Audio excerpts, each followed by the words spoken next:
following program is a special edition of Haven Wildcat Basketball. Welcome to a very special broadcast of Wildcat Basketball right here on the Wildcat Network. I'm standing in the middle of an empty gymnasium right here in Haven, Kansas. But here in a little bit, it's going to be loud. The band will be playing their hearts out. The student section will be raucous, as your Haven Wildcats will be going up against the Smoky Valley Vikings in Class 3A Sub-State. But first, because it is our last live stream, we've got a very special pregame show for you guys, featuring myself, of course, and our two coaches, Lonnie Paramore and Dwight Roper. So get ready, because it's just about time. Welcome to the Wildcat Nation pregame show.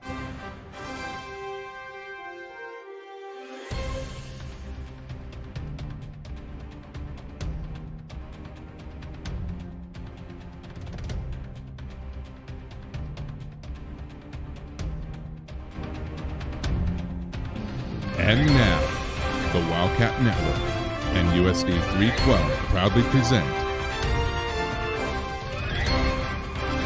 Wildcat Basketball Live.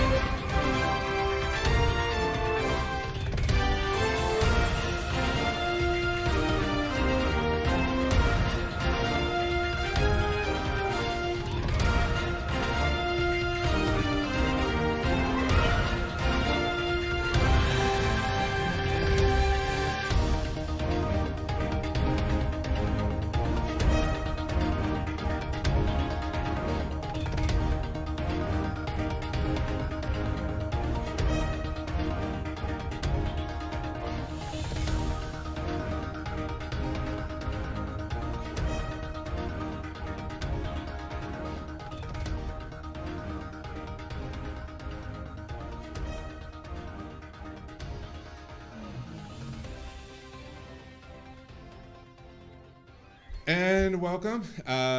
Scene change here because you just saw me, like over at the gymnasium. It was pretty empty over there.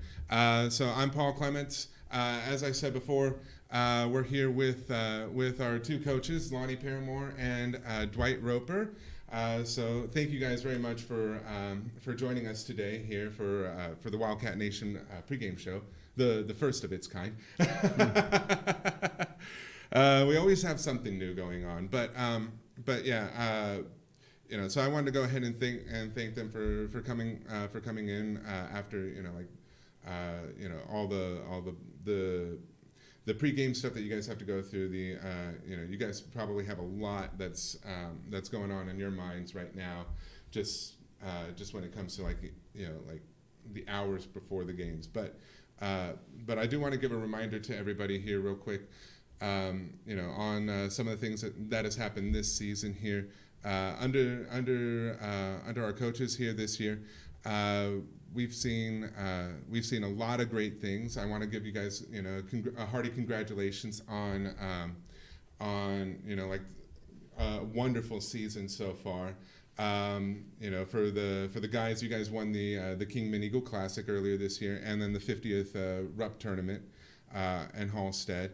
Had a pretty good run of just a good winning streak going on as well. And then for the girls, you guys made it to the final of the Kingman Eagle Classic, and then you won the 47th Wildcat Classic, which was right here on the Wildcat Network, and I think like you guys are right now currently undefeated at home as well. So yeah, I mean congratulations to the both of you guys. And all that. I mean, that's got to feel great to like look back and see a very successful season. I mean, like what are your guys' thoughts on the season so far? Well, thank you. First off, it has been a fun year. The guys and the gals have been playing some exciting basketball, and it's been a great group of kids to work with. Winning the Kingman tournament was a good start to our season, and then getting through that tough RUP tournament was very rewarding as well. And the only goal we're kind of a little bit short on right now is we finished second in our league, and we wanted to win the league title there. But we got bigger goals ahead of us that we're looking to achieve this week. Yeah, we've had a very good season. Played the toughest schedule in 3A girls according to Max Preps, and at one point we'd won 10 in a row. We just need to get going again and play well now. But Coach Paramore and myself, we have a little different perspective and outlook with both of us having kids on each team, and I've enjoyed their run a whole lot this year too. It's been a lot of fun to watch them play, and it's great having both teams playing like we've played this year. And I mean, it's just as you said. I mean, like you guys both have kids on each other's teams. For you, Mr. Paramore, or Coach Paramore, you have Faith. She's your daughter, and she's on the girls' team. And then for you, Coach Roper, you have Darby that's on the guys' team as well. Both of them have been doing spectacular this season, and it's been a pleasure to see them play, and going forward. So, I mean, you guys have had a wonderful season, and it culminates to tonight. I mean, tonight you guys are going up against Smoky Valley for the second time in a row. So what goes into this game plan for tonight? Because I mean, not only is it Smoky Valley for the second time in a row, but it's also this time it's now like there's no game tomorrow under certain circumstances. Like I mean, in previous tournaments, if you lost, you have the consolation bracket. This time, you lose. That's the end of the season. Is there something that you guys do differently, or how do you train the students' minds to be able to think, like season's right here? Well, I try to tell the guys it's just another game, but they know that it's winter. You go home and. Playing Smoky Valley for back-to-back, we were fortunate enough to beat them last Friday. So I just want to guard against overconfidence that, they're more than capable of beating us, and we need to come out and continue to improve every day out, and we just got to come out and play the way we've been playing with confidence and put pressure on them, trying to make them forced into bad decisions. It's just one of those deals that the kids, they'll handle it differently, each one of them, I'm sure. Some of them will put a little more pressure on themselves, but really it's just another basketball game, and we want to survive and advance. And for the girls? Well, we prepare every game the same. I mean, but they're not all the same. Everybody's aware of what's at stake when you play in these in sub-state games, and we've had a lot of success. We've been in sub-state championship games, I think 13 years out of my 24, and that's what I told the girls, you got to take one game at a time. I know that's the oldest cliche there is, but that's what you have to do, and every possession's important. You have to show up and play, and Smoky's feeling the same thing we are. That's what you have to – you're not the only one feeling pressure, and that's part of the game that you've got to be prepared to go. And I mean, speaking of pressure, I mean, like tonight we have a unique circumstance where it's where I mean, not everybody in the division's playing all at the same time this time around. So I mean, for the guys, you guys will get to see like what your opponents, everybody else in the bracket's doing. I imagine you're probably not going to be paying attention to that during the game at all.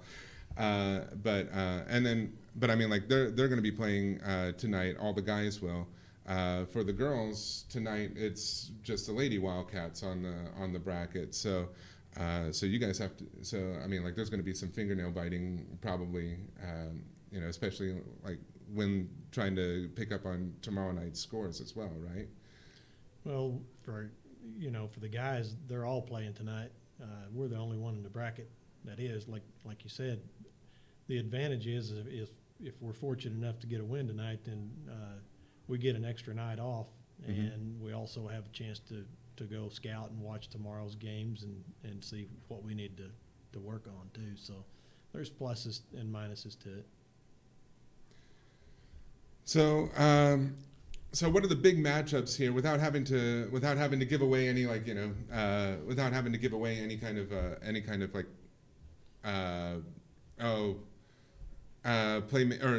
without having to give away any kind of secrets or anything like that. What are the matchups that you guys are looking forward to the most tonight? Well, I'm just like I said before, I want to make sure that we come out and take care of business from the beginning. Smoky has a very good team. They've played a lot of the same teams we have. Obviously, they're in the same league as we are, and they played some of the top teams in our league very, very close. And we were fortunate to get out on top of them a little bit early Friday night. And I'm not so worried about matchup, one of their kids versus one of our kids, but just how is our mental makeup tonight from the beginning. It's okay to be a little nervous. I mean, that's why you prepare and you compete and you want to, both teams are wanting to win. So everybody's going to be nervous at the beginning, but just come out and play like we have been, and I think, good things that happen for us. We've got to get off to a good start and get settled in and not turn the ball over. I mean, we can't give them extra possessions, and we know that's important, and that's what we've talked about.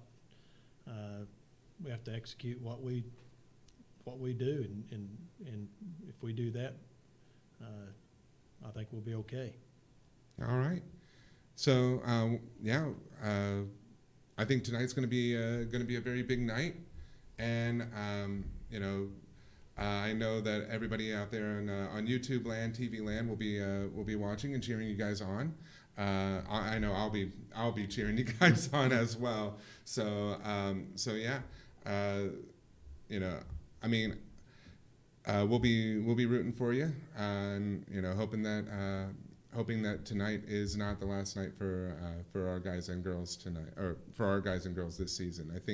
I don't think it's going to be, but of course you never know any given day. But knowing our teams and knowing every aspect, as every aspect that I know of. Of course, I don't know you guys' game plan or anything like that, but I mean, knowing our players, knowing you guys, knowing the assistant coaches, I know you guys are everybody's gonna be playing hard and all that, and so we wish you the best of luck tonight, and thank you once again for coming on board, and doing this quick little interview for our pregame show tonight. Best of luck to you guys. And go Wildcats. I'd like to give a shout out to all my family in Oklahoma and everybody that's going to be watching tonight. And then they're all going to be up here Thursday and Friday and Saturday, and I hope they get to see two teams go to the state tournament. I know I'm gonna try to make my way out to Hastead as well. If we make it out there, on Thursday and Saturday. So, which I'm already going to be planning on gassing up the car. Good. Yeah. Well, any shout outs? We really appreciate you and the kids doing this, reaching out to fans across the country, really, that has the internet. Just thank you so much for the time you put into it, and I know it's much appreciated for those who aren't right here in Haven or whatever that can catch the game easily. So thank you for what you've done. Yeah, we appreciate it. It's been a lot of fun, and I mean, of course,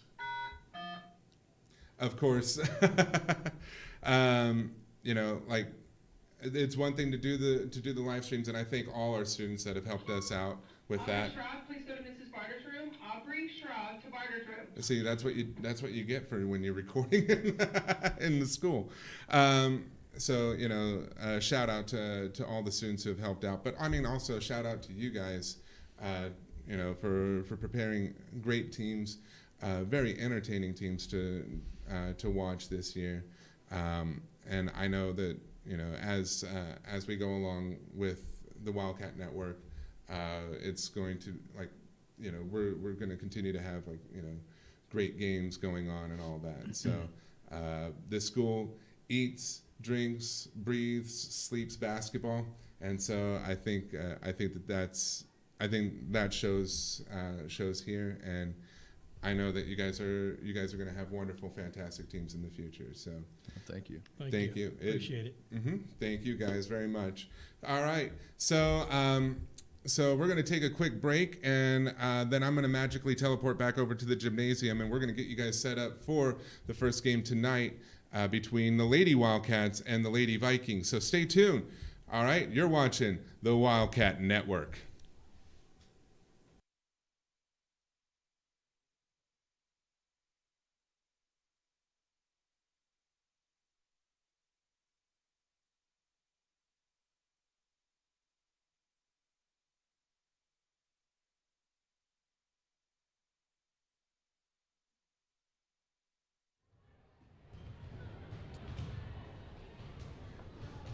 And welcome to Haven, Kansas, home of the Roaring Wildcats. You just saw an interview with our coaches, Lonnie Paramore and Dwight Roper. Of course, my name is Paul Clements. I am here to help with the commentary for tonight. I'm not going to be alone, of course. I always have a camera person up here. Tonight we have Maverick Lane. He's going to be up here all night for both games here. And then, of course, for the girls' game tonight, we've got Garrett Reese. He'll be up here, and he'll be commentating with you guys. And that's shortly here in about like 10 and a half minutes. So, guys, this is it. It's Sub-State time. And both teams are playing tonight, and they're not the only ones. Now they are the only teams that are playing in this gymnasium. But as you can see on the top right corner, we've got the scores, or hopefully we'll have the scoreboard live scores from the other 3 Sub-State games going on tonight. It's all guys over there, but tonight we've got girls and guys. Lady Wildcats versus the Lady Vikings, and then after that it's the Wildcats versus the Vikings. All right, let's take a look at the Sub-State bracket here as Garrett is joining me right now. Garrett, how excited are you for this tonight?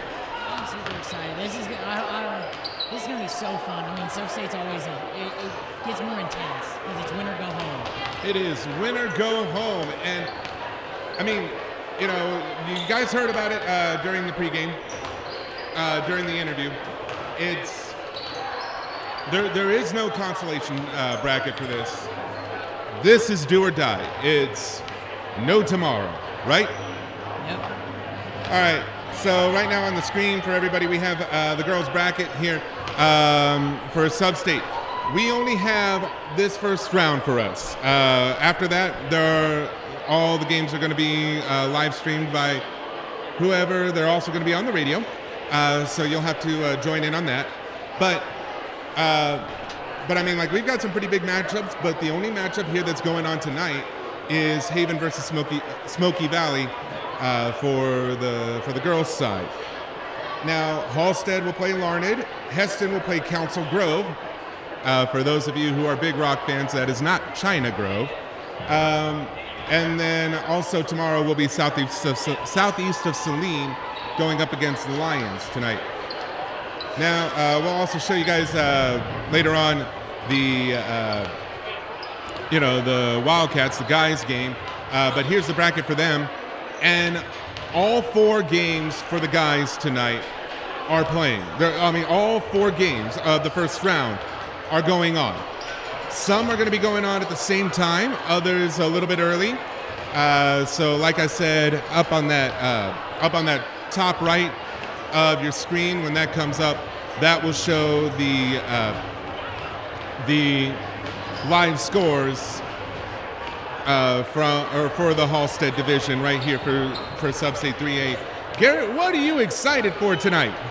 I'm just excited for both games. I mean, like I said just a little bit ago, Sub-State gets intense. I mean, because you lose this, your season's over. I mean, as sad as that is, there's more pressure on this game. And that's true for both teams, correct? Yes. Now Now on Friday night we had I mean, this is basically, if you're a soccer fan, you know the term home and away. This is kind of home and away right now, because this is a rematch from Friday night for both guys and girls, and I believe both teams, both Wildcats, ended up winning on Friday night. Correct? Yes, both girls and guys varsity both ended up winning. All right. So, are there any big things that we should look out for here tonight, Garrett? You always have to look out for the Haven boys, Wyatt Carmichael. I mean, he can step out and shoot the three, or he can power his way inside. And then you also got to be on the lookout for Darby Roper. Darby's shifty. He can finish. He can go up against those 6'4" guys, 6'3" guys in the paint. He's not afraid to go at them.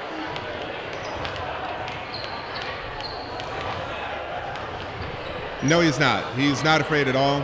I think actually fear is not really in the vocabulary for any of the two teams here.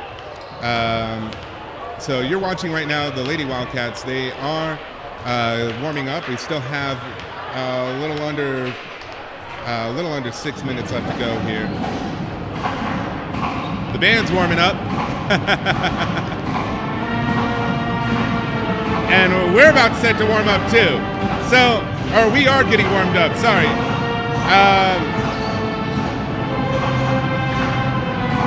All right, trying to get a couple things here going. But you know what? Right there on the bottom right-hand corner, from time to time, it's going to say this. And you know what? It's a cheer that every high school usually does, and that is go, fight, win. Let's go Wildcats, right? Yep. Go Wildcats. All right, and there we go. There's the scoreboard, the live scoreboard here. That will be showing the scores for the Hastead division here. Hopefully that will be popping up here momentarily. It should be. All right. So tonight we've got a little bit of a question, I guess, for the Lady Wildcats here, and I think the question right now is, will Faith Paramore play tonight? I believe she had a very severe twist not too long ago on her ankle, and from what I was told, she is a game time decision. Have you heard anything different, Garrett, on that? I mean, I've heard that she probably will play, but she might be on a minutes restriction, so she might not play the whole game. I mean, her ankle is still healing. It's not even been a week since the incident happened, so Coach Roper will probably limit her in some way, shape, or form. But I've heard that she probably will end up suiting up and playing. I mean, whether she does play for many minutes or not, I mean, I've had plenty of ankle injuries in my past. They're not fun. They are not. Some of them can be painful.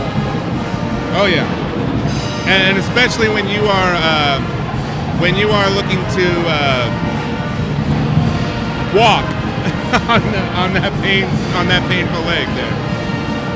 All right. So we're about set to get started right here. It is Wildcats versus Vikings, and we're going to take a quick timeout here. Well, not too quick of a timeout. It's actually about time for us to get started right here. So we're going to take a quick breath. Go ahead and enjoy the sights and sounds right here on the Wildcat Network.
ladies and gentlemen, it is just about time. All right, we've got the announcements here to start off the tournament, and then we've got the national anthem. So we'll be right back with you. Smoky Valley Vikings and the Haven Wildcats. At this time, Mexican, please rise and remove your hats as the Wildcat Pride Pet Band, under the direction of Joel Montez, First America, with the playing of the national anthem.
And here we go.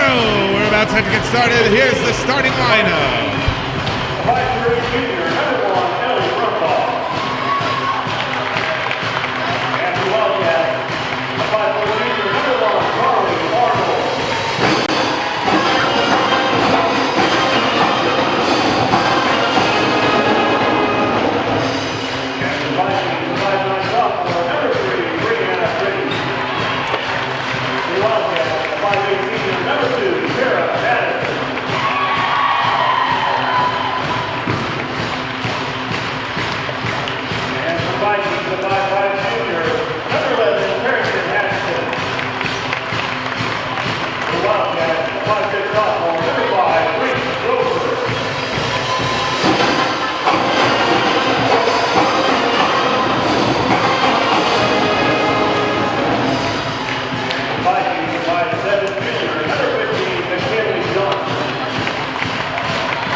Gentlemen, it's game time!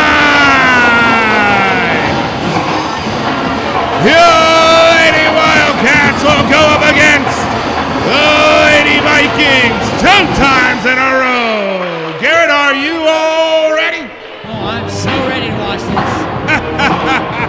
Ready to watch it go down. All righty, let's take a look at who's going up to the center circle. All right, it looks like it's going to be number 21 for the Lady Vikings here. And, sorry, does that say 21 or 12? Either way, it's not on the roster, but we do have Sarah Utzi in the center circle. Here we go, tip-off time. And the Lady Wildcats get the tip-off, and they are going right at the bat here. And here's your starting lineup for the Wildcats. We've got number 2, Kara Madison, number 30, Sarah Utzi, and number 1, Carly Arnold. Also, we have number 5, Reese Roper, and number 42, Maguire Esther. And here we go. Taylor gets a corner three, misses, rebound by number 1. And the Vikings right now have the ball. They're going all the way on the other side here. Number 15 now goes up for three. Misses on the front iron. A good rebound there by McGuire. That's true. Now it's all the way over to Kara Madison. Madison drives to the paint. Foul called on the floor, and it looks like that one is on Kara Madison. First foul on the night.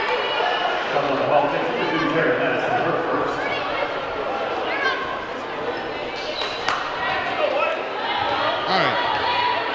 We now reset here, and it looks like it is can't see it, number 11 right now. Carrington Haxton, who has the ball. Now it's over to 15. McKinley Johnson. Now to number 1. They're going a lot faster than I can read these names off. So we'll go number 3. Number 3 is Brianna Pretty. Over to 22. Now back over to 15. Johnson. 22 now for the 2. Misses on that one. And that one gets taken away by Reese Roper. Roper now. Up. And misses on the layup. A little too strong on that layup there. And that one goes out of bounds. Last touch by the Vikings. Still no points on the board right now. Reese Roper with the inbounds over to Sarah Yutzi. Up and a shooting foul called. And who was that one on?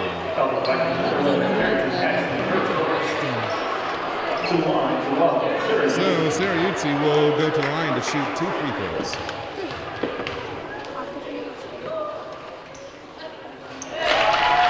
And she gets the first point in the game.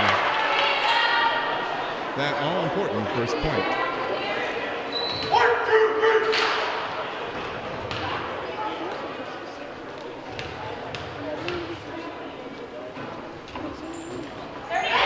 And she gets the second point to go in. 2-0 right now for the Lady Wildcats.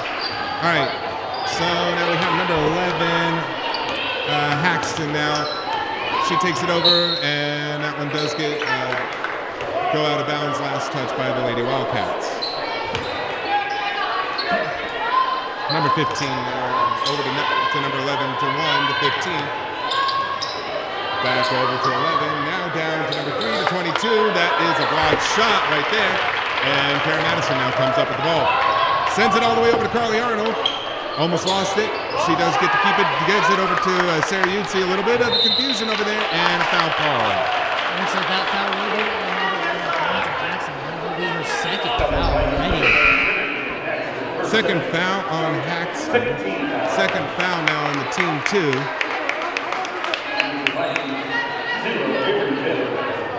And Kara Madison will inbound it. Gives it over to Reese Roper. Roper over to Carly Arnold. Arnold back to Roper. She shoots for 3, and it goes out and out of bounds.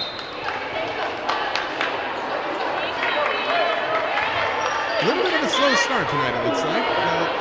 We're only about 2 minutes in. And as you probably have noticed, Faith Kramer is not starting anymore. So that could be part of her minutes restriction there. Number 0, who just came in, passes it over to number 22, misses on the layup, and Reese Roper gets the rebound. Now in the fast break right now, Reese Roper over to Carly Arnold. She shoots for 2. Misses on that shot. Sarah Yutzi comes up with the ball. Foul called. No, it's not a foul. It is a travel. And that will now go over to the Lady Vikings. Now it's number 1, Brumball. She is trying to go around her defenders, goes around 3 or 4 Lady Wildcats there. Does not get the layup to go in. Sarah Yutzi with the rebound. Arnold now back over to Yutzi at the top. To Roper, to Madison, back over to Roper. And the pass to Yutzi was tipped, and that does go out of bounds. Last touch by the Vikings.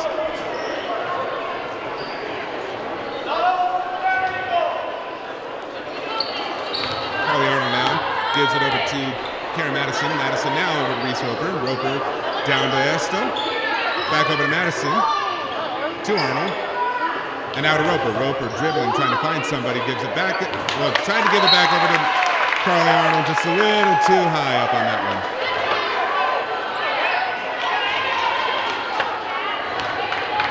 Just a reminder up at the top right, you are seeing live scores right now. Right now it is Southeast Saline versus Larned in the first quarter. That one does go out of bounds. It will stay with the possession of the Vikings. That was a good deflection there by number 5, Reese Roper.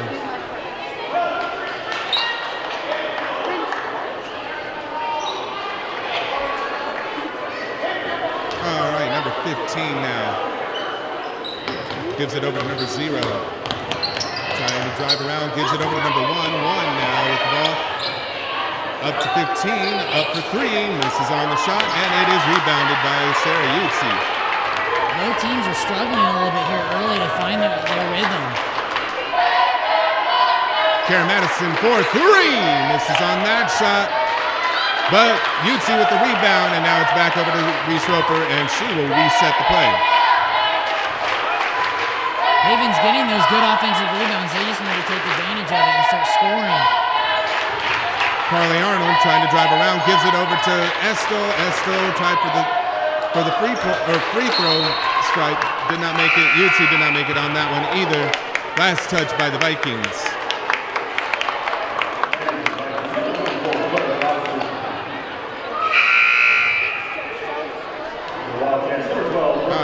Do have a few substitutions. Carly Arnold does go out, and Brooke Bronner now goes in. Estel from the stripe, misses on that one. Almost a jump ball situation. They let that one play out.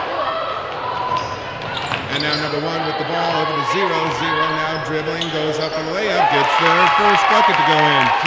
2-2 now, tie ball game. And we can see that this is going to be a tough matchup here tonight. That one does not go in. It's now the Lady Vikings with the possession. To number 3, and called for traveling. She made a step backwards. And the referee said, that's a no-no.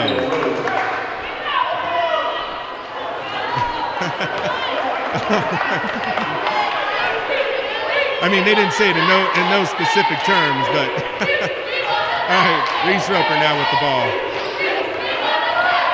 The Vikings defense is bothering the Lady Wildcats right now.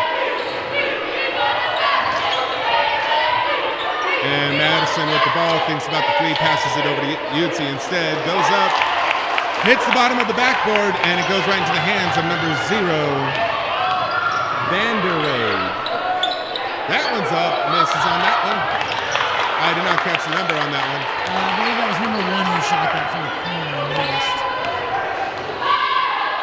And it is as you said, both teams are struggling to find their form right now. Reese Roper now tries to dribble in. That one gets tipped away, and that one gets re-tipped away again now. And a travel call, no fast break. That is denied. And the Lady Wildcats got a little lucky on that one, wouldn't you think? No, I think they did get a little lucky. There was a little sloppy pass there that used to create the first initial turnover, but she has it back on defense to at least gain her team in possession back. Karen Madison over to Carly Arnold now. Back to Madison.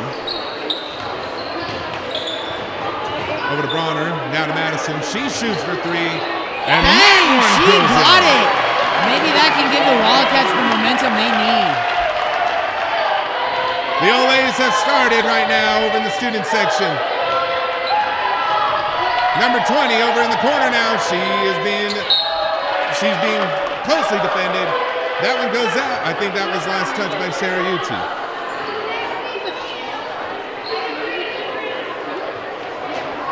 (5-2) is the score right now. 1:46 left to go in the first quarter.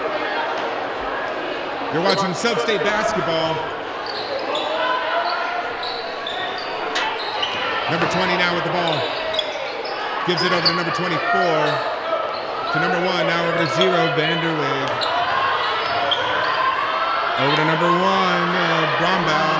20 shoots the 3, and she nails it. Ooh.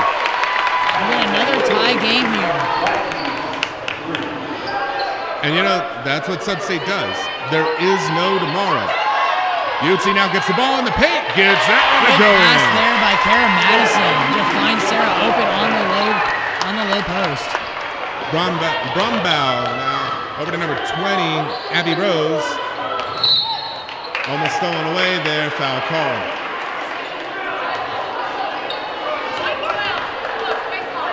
And it looks like it is going to be called on Brooke Bronner. That's her first foul tonight. That is the second foul for the Lady Wildcats. Number 20, Cassidy Smith will check in for Sarah Utsu. We're all still waiting to see when Faith Paramore will check in. That's going to be the story for tonight for the Lady Wildcats. Number 20, she shoots for three. Misses on that shot. Rebounded by the Vikings here. Number 24 to 10 to 1. 1 for 3. Also misses on that one. They get the rebound once again. Overshot on that one.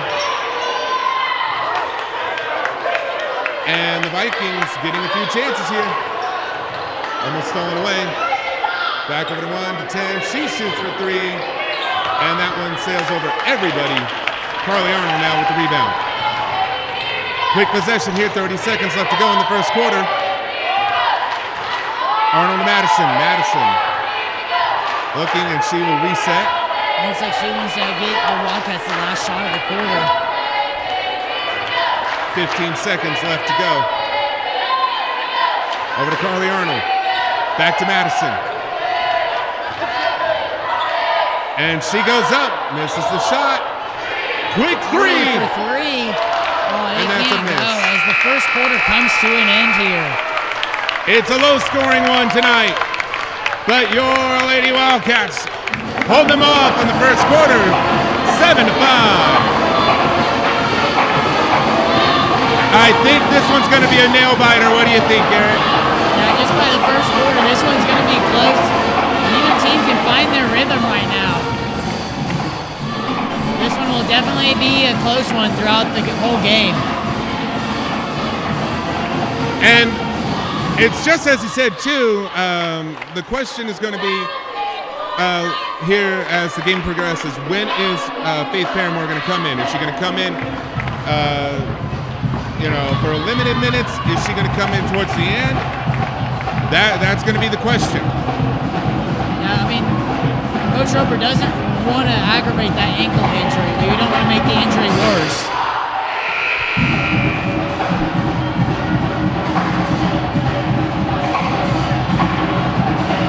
It's a little cold in here. I think they turned on the air conditioning for us. Yeah, it is a little chilly in here. Of course, they're not going to feel it on the court, and the band's not going to feel it all the way over, all the way to our left. So hopefully this one will warm up quite a bit more here.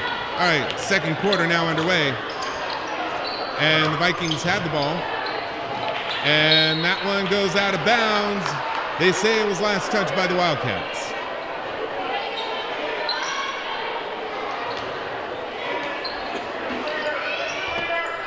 All right. Number 20 now with the ball. 15. And 15 is McKinley Johnson. Now it's back over to 20. Abby Rose. Rose now passes it over to 22. And that one gets tipped away. Deflection there by Carly Arnold from behind. 22 is Kaylee Ryan. Now Brooke Bonner. Reese Roper now with the three. Three. Can't find the bottom of the basket. And it almost looked like that one was going to roll in, but it just had too much of a pop on that one. Yeah, a little too strong on that three. All right, Abby Rose now with command of the ball. Over to number 15. Yes, 15. Johnson. Back to Rose. Over to number 3. Does not get control. Gives it over to 22. She gets the two-pointer to go in. Kaylee Ryan with the basket for the Lady Vikings. And it's another tie ball game here, 7-7. Carly Arnold now with the ball. Reese Roper. Back to Arnold. To Utsi. Utsi being closely guarded but she does give it to Bronner, and then it's Arnold. Now it's back to Bronner, all the way over to Reese Roper. Back to Carly Arnold for three. For the three, just a little to the left on that shot. The Lady Vikings are playing tough defense right now, and it looks like we do have a couple Wildcats coming in here. McGuire Estel and Kara Madison are set to come in. Number 0 for the Lady Vikings, Vanderweg is coming in, and then I did not see the other one who came in. I think that was number 1, Ellie Brumbaugh. Number 15, Emily Johnson with a little hook shot there to get it in. And now the Wildcats with their first deficit on the night. Brooke Bronner for 3. She gets it to go from downtown. And you know what? I think that deserves a trademark Garrett Reese bang, does it not? Bang! All right, number 10 now. And Carly Arnold steals Carly it. Arnold. Up she goes. Misses on that too one. Strong on that layup. Now it's number 10. Macy Carlson, sorry. Over to Abby Rose now. Down to 15, Johnson, I believe. Back over to Johnson, up, misses on that one. And the basketball pinballs around, foul called. And it will continue to be Wildcat basketball. I believe they're calling it on number 3, Brianna Pretty.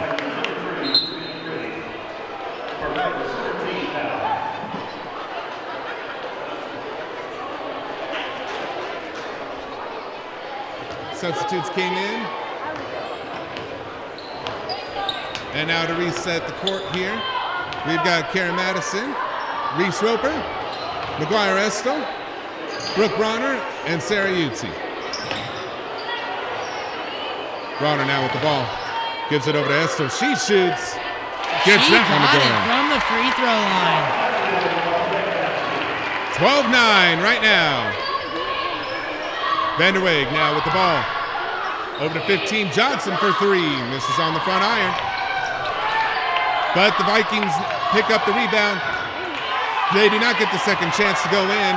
Utsi does get the rebound there, and now it's Kara Madison with the ball. Bronner gives it over to Estel.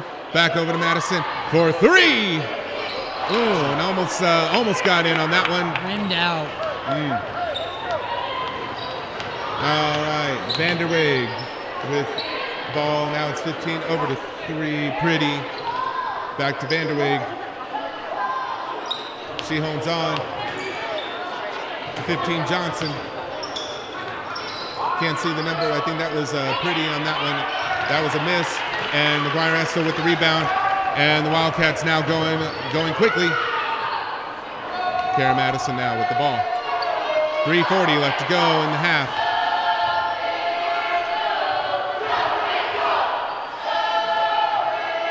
Brooke Bronner now with the ball.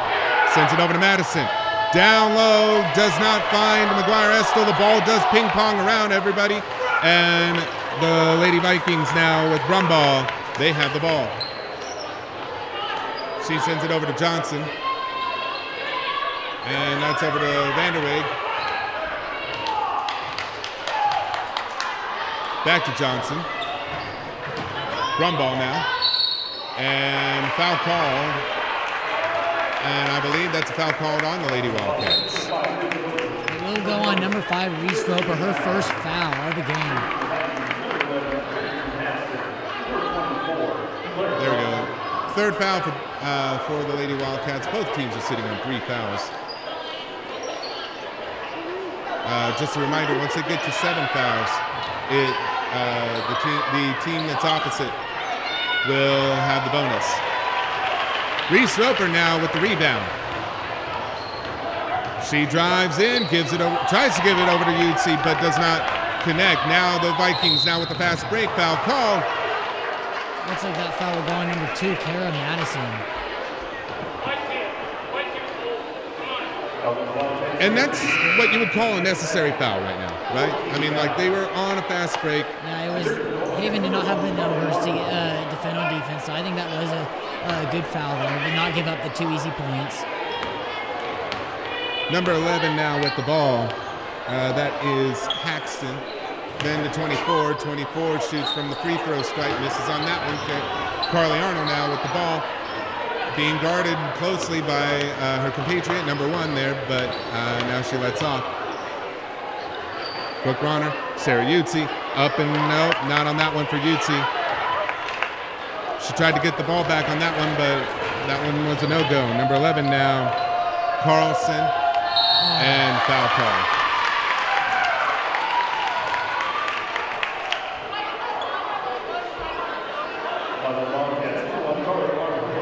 Carly Arnold just got a little too aggressive on that one.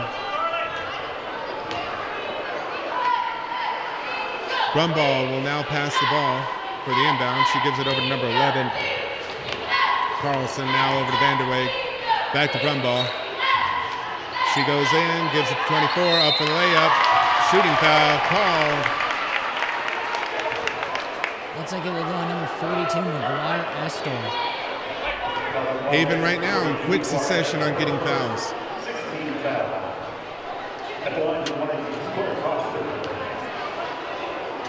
Number 24 now at the stripe. Free throw rings out for Claire Broxton.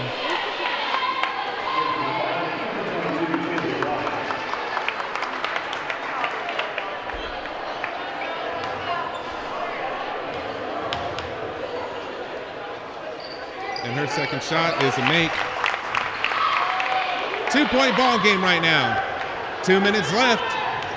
Kara Madison now with command of the ball.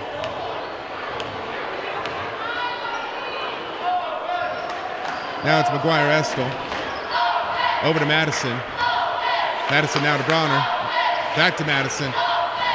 Estel down to Arnold. Arnold for the 2. Long 2 on that one. Misses. Gets her own rebound. Puts it up and can't get it to go. The Lady Wildcats are still struggling to find their rhythm. And no foul on that one. The layup does not go in, but the second try does. Gets us right back to a tie ball game here, 12-12. Brooke Bronner now with the ball. Over to Sarah Utzi. Utzi gives it over to Madison, now over to Carly Arnold. To Bronner. Back to Arnold. To Madison. About 1 minute left to go. 4-3. Still can't find anything. But McGuire Esther with the offensive rebound. And you'd see, I think she drew the foul there. And she did, and that is a foul on the Lady Vikings for number 22, Kaylee Ryan. That's her first foul of the night.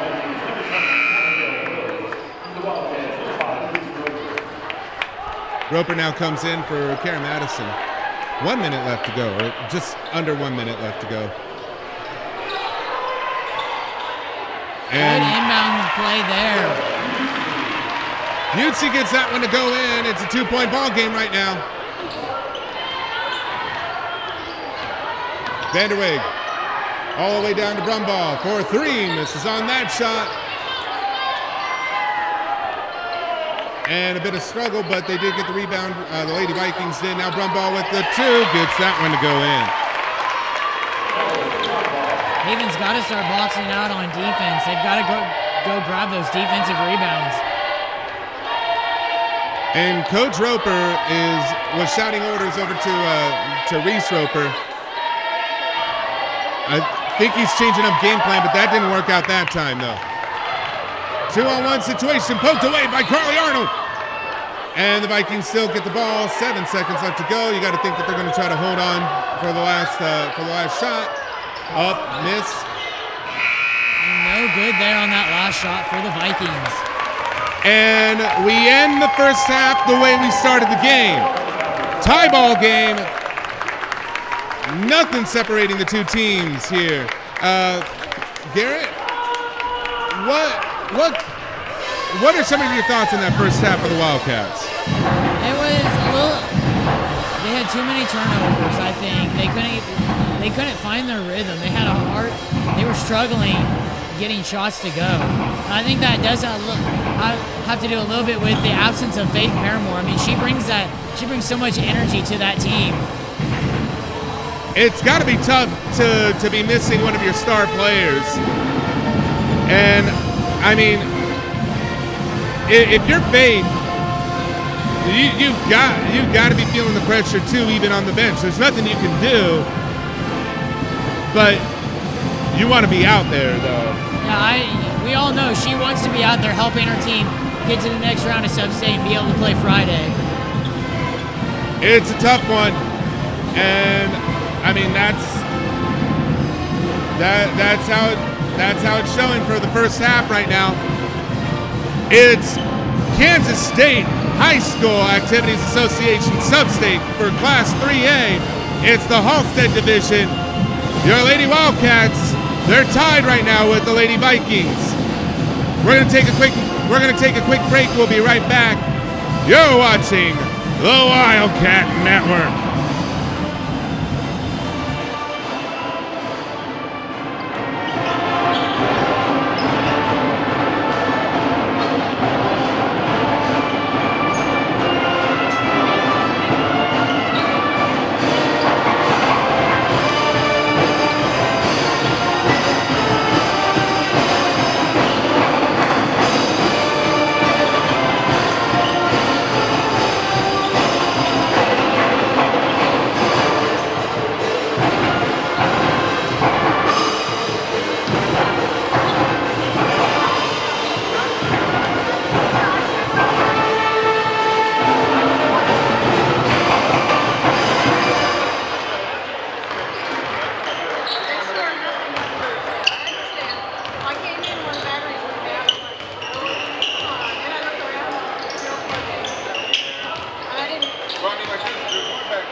All right, ladies and gentlemen, 2.5 minutes left to go before we start the third quarter here.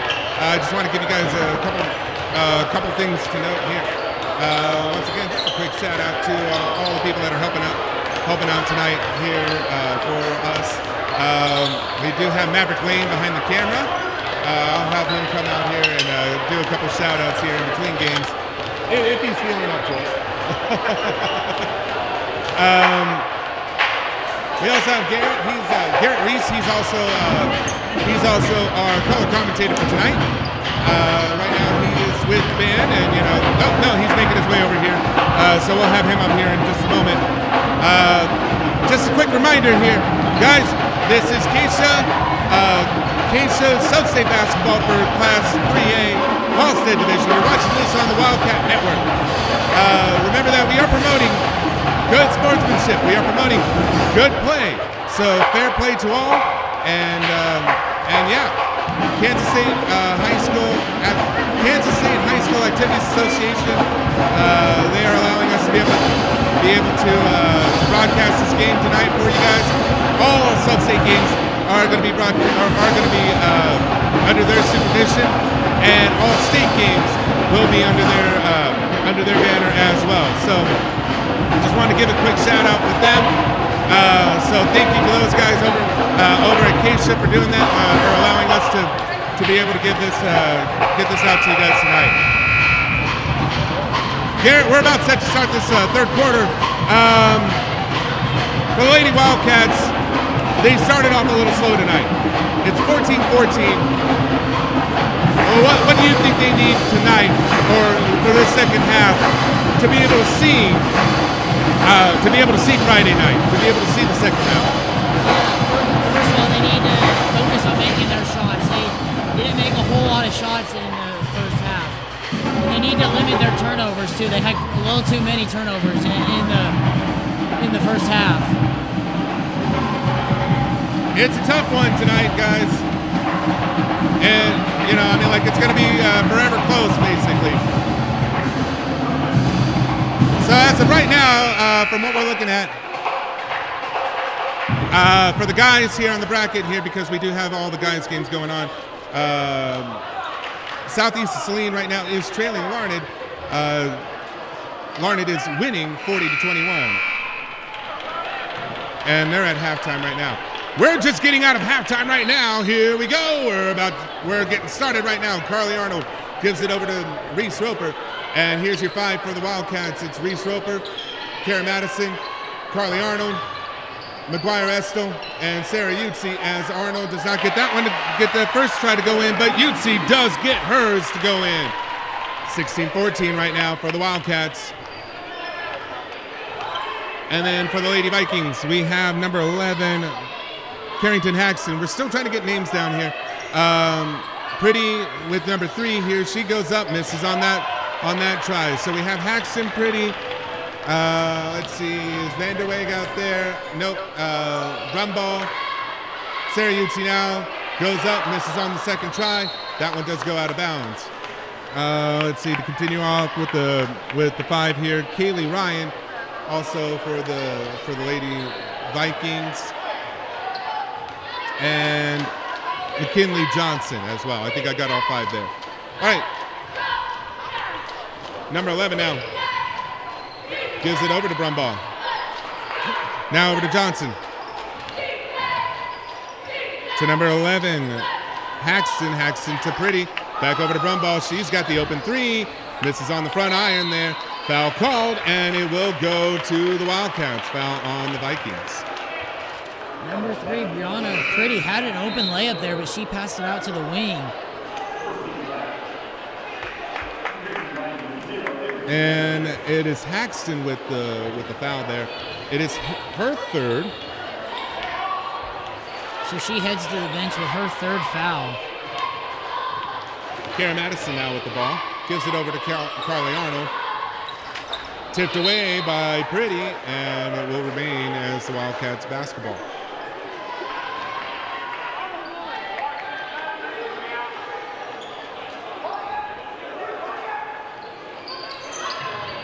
And Madison now over to McGuire Estel. Reese Roper, Carly Arnold, now Madison for 3. Misses on that one. It does hit the back of the iron. Now it is a one-on-one situation. Miss on the free throw. The fast break does not go in, and now the Wildcats have a 4-on-2 situation going on. Sorry, I was about to say McGuire Estelle. It was Karen Madison. She gets fouled. She will go to the line to shoot 2 free throws.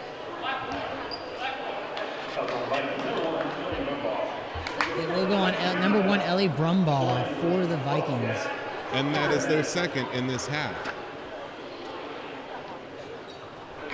And Madison sinks her first free throw.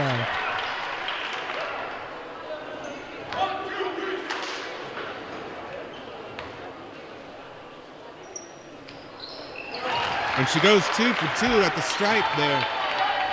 Free throws will be an important part of this game since it is a little on the low scoring side. So every free throw will matter here down the stretch. And, you know, especially as we get later into this game, we'll continue this thought here. Carly Arnold goes up, misses on that one. She draws the foul, and I believe she will go to the stripe to shoot for 2.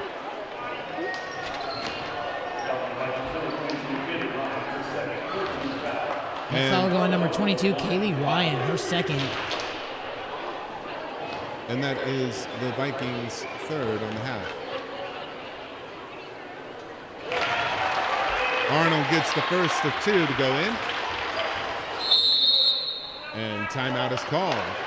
Full timeout by Smoky Valley.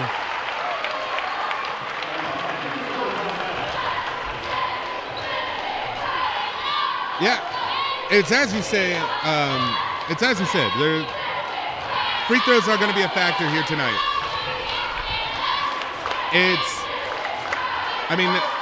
It's Sub-State. You got to play your role, and if the score is close, you've got to stop them as much as possible and get your own buckets to count, even if the momentum's going slow. You got to get these free throws are going to be important. You don't want to get in too much foul trouble for either team because then you're just going to give the other team free throws. You're going to put them in the bonus, which won't be a good thing. And I imagine that later on, as we get deeper and deeper into this game, we're going to see more and more free throws.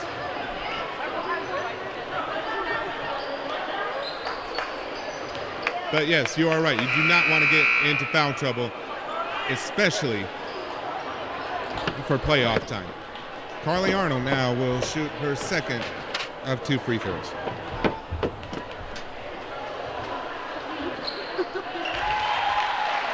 And she goes 2 for 2 at the stripe that trip.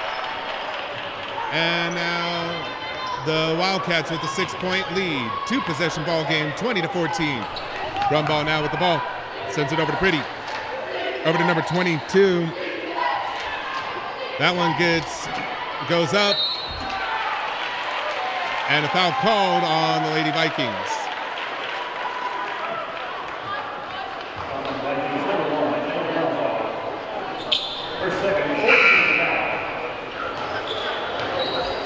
That is Brumball's second foul.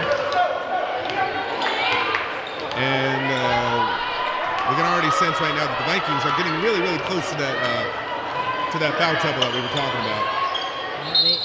They've got 14 fouls already in the second half.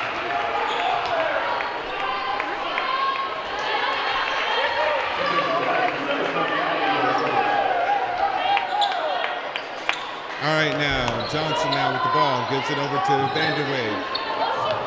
Stolen away by McGuire Estelle. And now it's Karen Madison with the ball. Tries to get away from Johnson. She'll reset the play. Now it's passed over to Carly Arnold.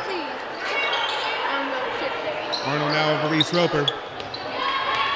Roper back over to Madison. Now Madison directing traffic, gives it over to McGuire Estelle. She shoots the long 2, gets that one to go in. Good find there by Kara Madison to hit McGuire Estelle for the jumper. And Haven's got their largest lead of the night. 8-point ball game right now. And this one's going up for 3 for Brumball. Misses on that shot. Good hustle rebound there by Reese Roper. And Roper gets Loses that the one. ball. Gets that one tipped away. Brumbaugh now with the ball. And foul called. And Brumbaugh gets called for the foul. Kara Madison draws the foul. Good take there by Kara Madison to draw the charge. It's not easy to draw those charges and to get hit that hard and hit the floor.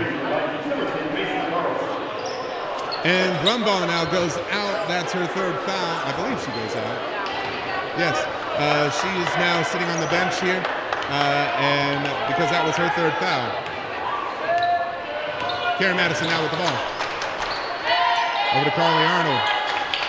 Arnold passes over to McGuire Estel. Now to Madison. Madison gets called on the travel. She saw the open lane and got a little too excited there. Just a little bit of a hop, skip, and a jump before she dribbled the ball there. So a couple of stories right now. We still haven't seen Faith Paramore and Smoky Valley right now tiptoeing ever dangerously closer to that bonus line there. Faith does not have a warm up on, so that could indicate that she might be coming in here shortly. Number 12, Brooke Bronner checks in for number 1, Carly Arnold. And now Karen Madison with the ball. She'll dribble it across the midcourt stripe. Reese Roper now. Roper for the long three. This is on that one. McGuire Estel. To Karen Madison. To Brooke Bronner. Bronner now to Madison. Down to Estel. Estel shoots the two. She got it! And the Wildcats now with the double-digit lead here. 10-point ball game. Foul called. And I believe the foul was called on Karen Madison. That is her third foul. First one for the Wildcats in this half. Less than 3.5 left to go in this third quarter. Number 20 now with the ball. That is Abby Rose. Passes it over to Vanderweg. Back over to Rose. Up she goes for three. Misses on that one. And Karen Madison now will inbound. Nope, she's not going to inbound the ball. It will be McGuire Estel who will inbound the ball. And Madison now.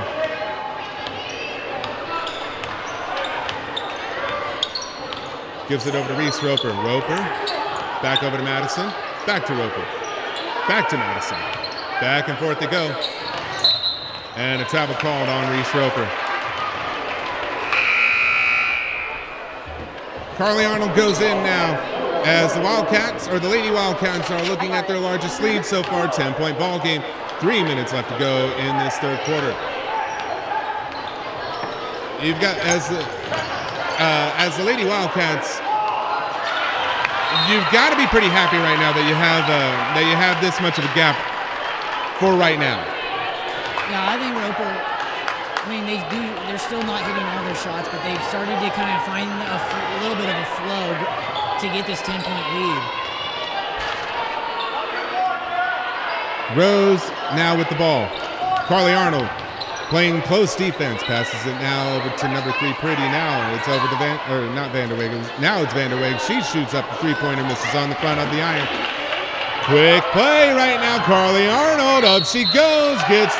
Draws the foul. Goes to the line to shoot for two. Or shoot two. Good look there by Karen Madison to find Carly streaking down the court. And that is Abby Rose's first foul on the night. It is the Vikings' 6th. And Carly Arnold makes her first of 2 free throws.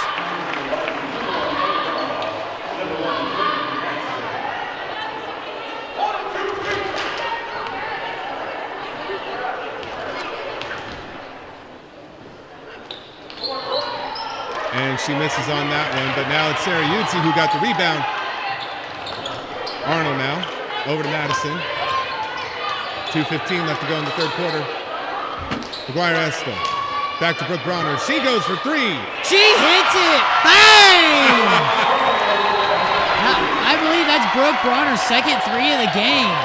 And that puts the Wildcats right now with a 14-point lead. Their biggest lead of the night. And Carly Arnold with the foul on number 20, Abby Rose, who will go to the line for two.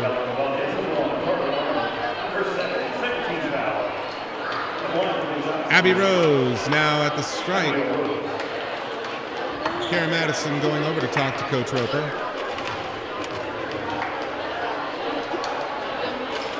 First shot was a miss.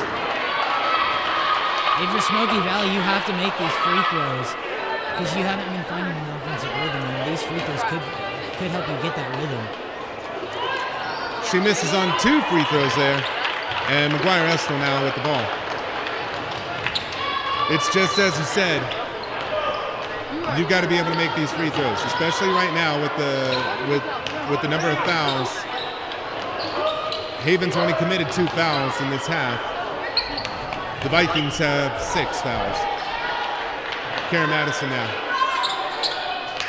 Sarah Yutzi tries to drive through 2 and gets called for the travel. And now Reese Roper will go in, and it looks like she goes in for Karen Madison. Haven's got to try to eliminate those turnovers. They're starting to travel a little too much. Number 11 now over to number 20, Abby Rose. Back over to 11, Haxton sends it all the way over to Brumball. Brumball up for 2. Misses on that one, gets her own rebound now. Passes it over to Pretty, back over to number 11, Haxton. She misses on that shot, and Brooke Bronner now picks up the ball. 1 minute left to go in the third quarter here. Reese Roper with the ball. And she's going to hold on to it for a little bit.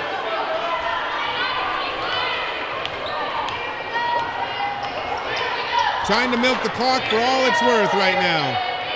That's the plan.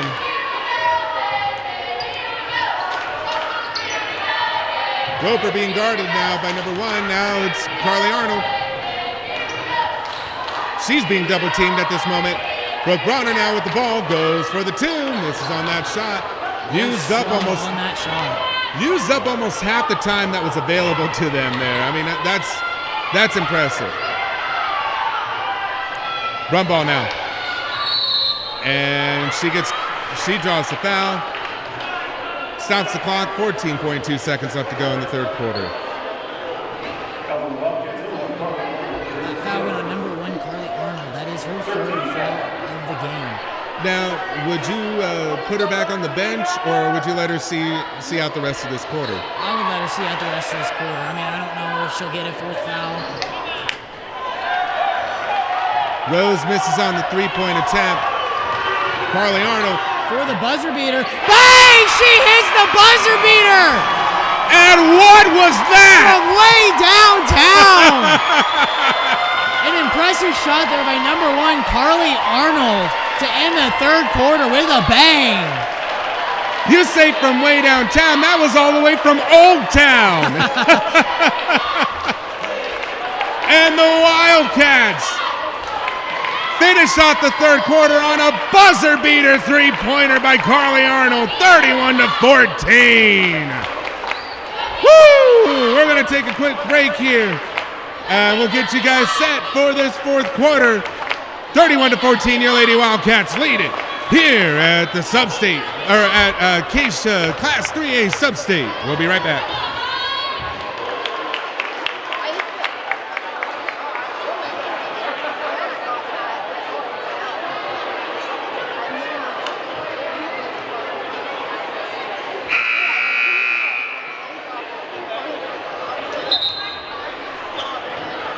Quick break. we still talked about that there. I mean, my goodness, that's how you know it's Sub-State. When you're sinking 3-pointers like that, that's how you know it's Sub-State. I don't know if we will see Faith Paramore in this game. As long as the Lady Wildcats can keep up the score, I don't know if Roper will put her in. So we may not see Faith Paramore this game. And I mean, she's got to be relieved at this point. with a lead this big right now.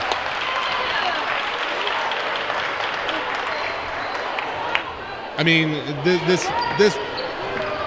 alleviates some of the pressure, and it allows her to be able to rest. So she stays off that ankle for at least a couple more days. Reese Roper now with the ball. Misses. Butzi with the rebound. Misses on the putback there. And ball's rolling around. What's the call? Looks like it will be a jump ball situation. And the arrow is pointing towards Haven. Brooke Bronner now over to Reese Roper. Down to Sarah Yutzi. If you're the Lady Wildcats right now, what's the game plan, Garrett? I think you waste as much time as you can on one possession, start milking this clock and limiting Smoky Valley's chances to come back and win this game. And now that they have 17 fouls, I would go, you're not going to win the rest of the game. Sarah Yutzi sinks the first basket. And that's big to have the bonus right now.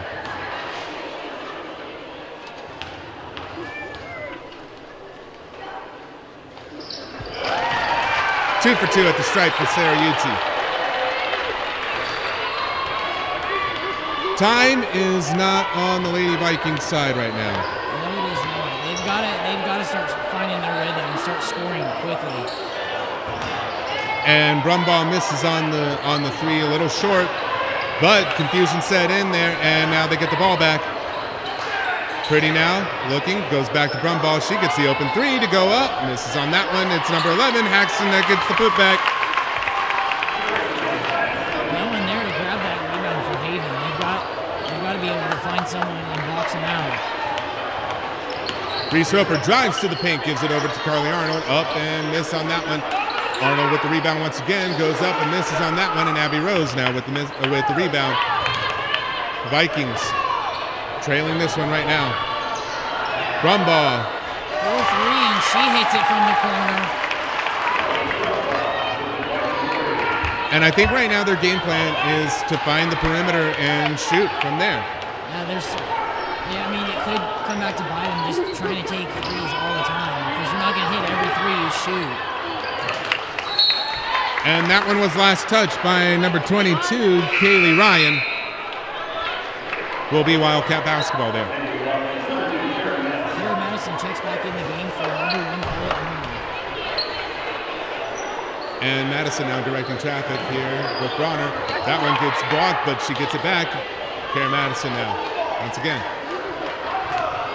Using up the clock. Less than 6 minutes left to go. Estel to Bronner for the open three. Just a little to the right on that corner three. And now the Lady Vikings with the ball. Haxton now passes it over to number 22. She gets the look, gets the two-pointer to go in. And I believe timeout is called. Yes, 30-second timeout is called. Oh no, full timeout called by Smoky Valley. Oh, did they change it to full timeout? Yeah, I think they changed it to full timeout. There's a couple of signals. The one where they spread the arms out, that's a full timeout. That's a minute. The one where they point to the shoulders, that's a 30-second timeout. Initially, the referee was pointing to the 30-second, but they did call full timeout. All right. They had to use that timeout there, didn't they? Yeah, Smoky Valley's trying to eat into this deficit, and so far they're succeeding. All right. 12-point ball game. We're going to take a quick break. You're watching KSHSAA Class 3A Sub-State Basketball. We'll be right back.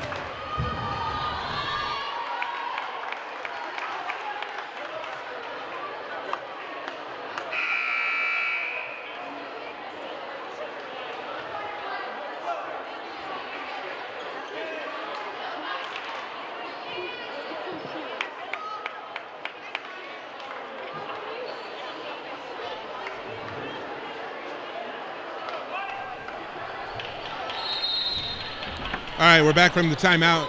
Kara Madison now receives the inbound pass from McGuire Estel. And she's going to slowly walk it all the way over to the other side of the court.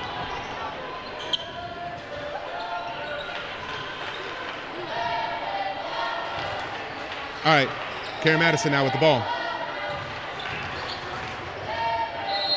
And foul called. And now Karen Madison will go to the line to shoot the 1-and-1. That foul was on number 20, Abby Rose, her second.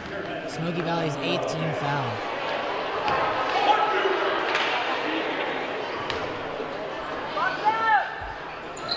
And the first one does go in for Karen Madison.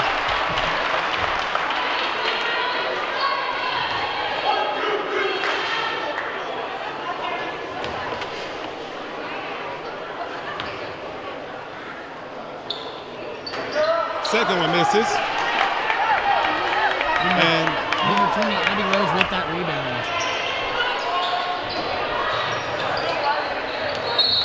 And a travel called on number 11, Kennington Haxton. 5 minutes, 6 seconds left to go. The Lady Wildcats right now lead at 34-21. Time is a factor. Brooke Bronner now over to Sarah Yutzi. All the way over to Karen Madison. Madison looking, gives it over to Reese Roper. Now Roper passes it over to Brooke Bronner. Bronner tosses it over to Sarah Yutzi. Yutzi goes up. Misses on the shot. It is rebounded by the Lady Vikings, Abby Rose. Now it's over to Brumbaugh. Brumbaugh now passes it back over to number 22. Now to Pretty for the long two. Misses on that one. Brumbaugh and number 11, Haxton. I guess that would be a shared rebound there. Over to 22. Gives it back over to Haxton. And she resets. She'll go for the three. Misses on that one. I think she had Brooke Bronner right there, right in front of her. So a bit of a questionable call on shooting that three there. But again, time is a factor. 4 minutes left. Less than 4 minutes left. Reese Roper trying to dribble around two defenders. Gives it over to McGuire Estel. She gets the two to go in. That was a good play there by Reese to draw two defenders and get McGuire open for the elbow jumper. Smoky Valley looking at a 15-point deficit right now. Abby Rose with the ball. They've got to go quickly. They don't have much time left. Haxton for three. Misses on that one. Now it's up to number 22. She gets the putback to go in. And that was Kaylee Ryan who got that one to go in. 36-23. Your Lady Wildcats right now lead it. 13-point ball game. Brooke Bronner now. Over to Sarah Yutzi. Reese Roper. Now to Karen Madison. Back to Brooke Bronner. She loses it. And this one's going to be a fast break over for Haxton. Haxton goes up and misses. Rims out there. Bronner now, and a call, timeout call. And I think right now it's got to be turnovers. I think that's why Roper's calling that timeout. Wouldn't you say? Yeah, they've got to limit their turnovers and not give Smoky Valley extra opportunities to score and cut into this deficit. All right, we're going to take a quick break once again. We're going to catch our breath. You're watching KSHSAA Sub-State Basketball.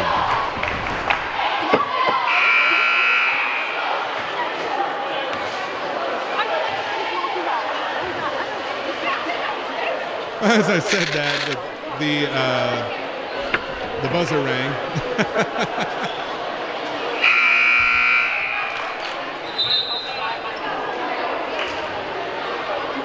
Less than 3 minutes left to go in regulation right now. I mean, I say regulation because, yes, while we're looking at a 13-point ball game, anything can happen, especially as backs get pushed up against the wall. Karen Madison now with the ball. She gives it over to Reese Roper. That one gets blocked and sent away. No, it does not get blocked. It is actually a foul, and Roper will go to the line to shoot 2 free throws. That was Smoky Valley's 19th foul of this second one more, and they put Haven in the double bonus. Miss on the first shot.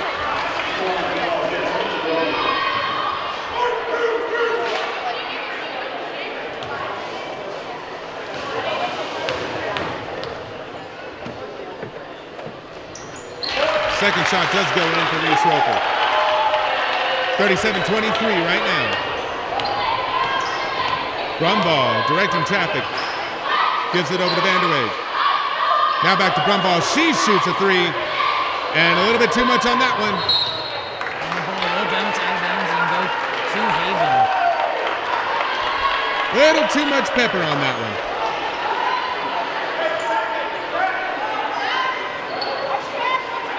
And now Smoky Valley with the full court pressure now. Carly Arnold. Oh, and a bit of physicality there. They get it across. They don't have much time left. And timeout called just before they get called on the 5 seconds in the backcourt. All right, this time we're gonna take a break. We're gonna catch our breaths. You're watching the Wildcat Network.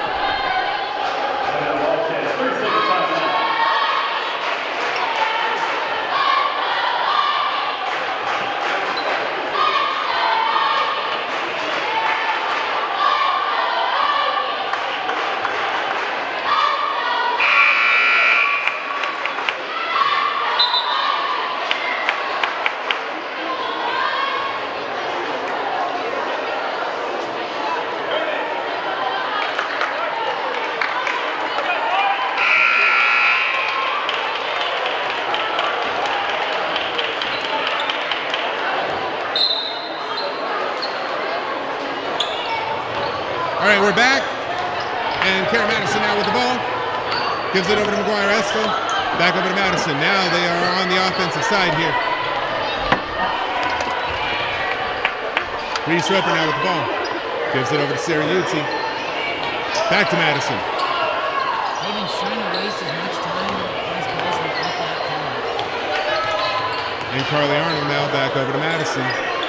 Time is on their side. Carly Arnold now.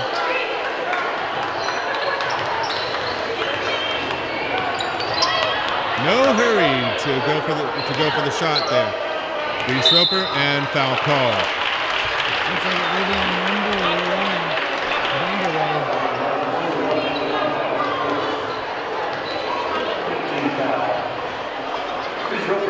That will put Smoky Valley over the limit and put Haven in the double bonus.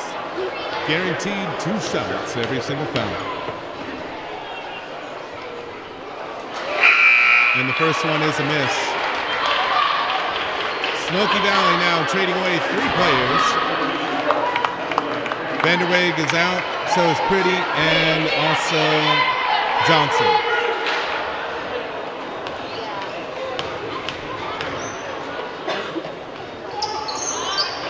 And Reese Roper 0 for 2 on that one. All right, Haxton now with the ball. Sends it over to Brumball. She goes for 3, misses on that shot. They do get the extra try. Open 3 for Brumball once again. A little too much on that one, and that one will go out of bounds. It will continue to be Viking basketball. Haven's got to start boxing out. They're allowing too many offensive rebounds to Smoky Valley. If you give them the chance, they're going to try to score. I mean, they are looking at a 14-point deficit. Jump ball. Good hustle there by Kara Madison to force a jump ball. Both teams right now with 3 timeouts left.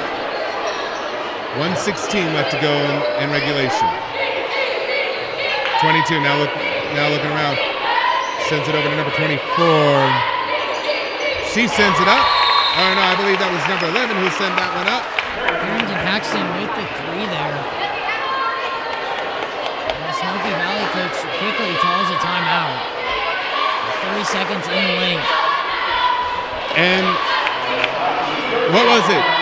A 16-point lead, now down to an 11-point lead. Yeah, there was like 15, 16-point lead, and now down to 11.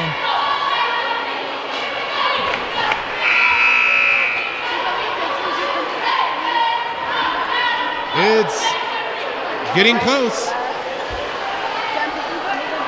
But, I mean, you know, at any level of basketball,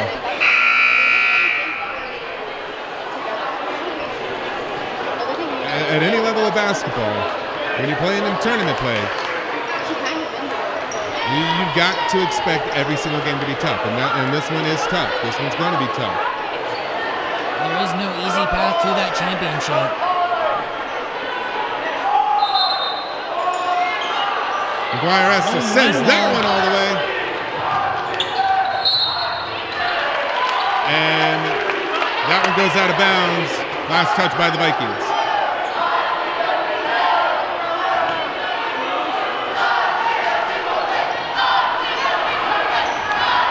Carly Arnold now with the ball as the student section is starting the I Believe chant.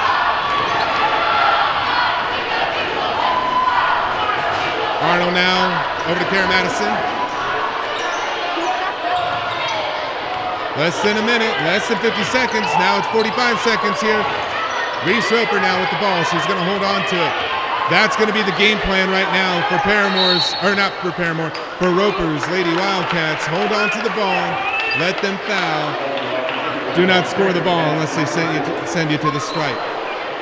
These free throws, you got to hit these free throws to extend that lead and make it almost impossible for Smoky Valley to come back. Paxton with her fourth.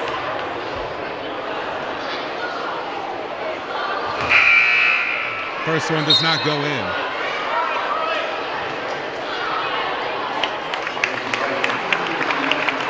And right now, how important is it for Haven to get these free throws in? I think it's very important. I mean, there is only 38 seconds left in that round, but anything is possible. And miss on that one. Recovered by the Vikings. They're only down by 4 possessions right now. And you cannot have turnovers like that. And jump ball called. Haven with the basketball. Haven with the possession arrow, so they will have the basketball. 24.9 seconds left, and I think you can be able to feel it right now that this one is almost all but over. Reese Roper now just needs to go to the other side. There we go. And now they're going to hold on to the ball. 15 seconds, 13, 12, 11, 10, 9, 8. I don't know why I'm counting it down, but your Lady Wildcats will take home the victory on this one. 37-26 as the clock strikes zeros.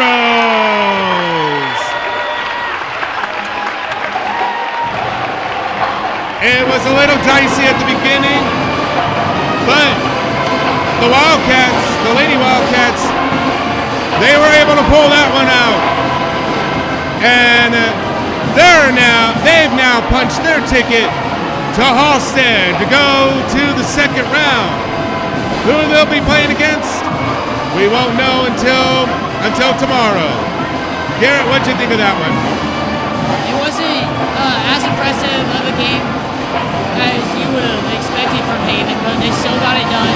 They started to find their shots late in the third quarter and into the fourth quarter to extend that lead into double digits and end up holding Smoky Valley to a limited number of baskets and ended up winning this game. Well, that one was a good one. Lady Wildcats now with the first win for Haven tonight, and we're going to see if we can have a second win here tonight. Garrett, you're one of the managers here. Now we did talk to both of the coaches earlier today. What's your feeling about tonight's basketball game for the guys? I think we can pull it out. We played them on Friday, and we looked good on Friday. We were able to get up to 73 points, and we held them to, I think, 55, I think. So that one was a high-scoring game on Friday. We'll see if it will be more of the same tonight. And you know, we hope that history repeats itself. Right now, at the top corner here, that is showing Southeast Saline with the deficit, 45-70. let's take a look at the bracket for the guys here as they are getting things warmed up. It's right now Southeast Saline is probably not a team that you're looking at, but you're probably looking more at that Lions Council Grove game. But how much of an eye are you keeping on Larned and Southeast? Well, Larned is one of Haven's one of their only 2 losses this year. So, and the other loss came to Hastead. So, if Haven does end up going to the championship game on Saturday, they will most likely have to play Hastead or Larned, who they both lost to.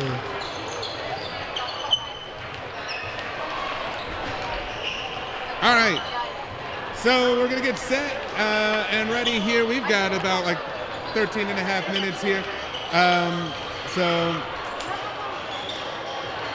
Garrett, it's been a lot of fun having you up here.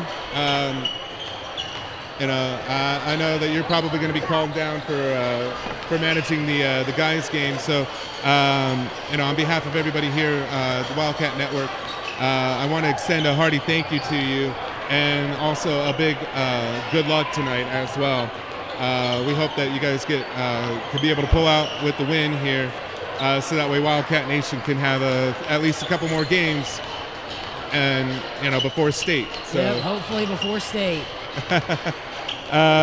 State's not that far away, and I'll be traveling over to see the games as much as possible. But do you have any like shout outs or anything that you want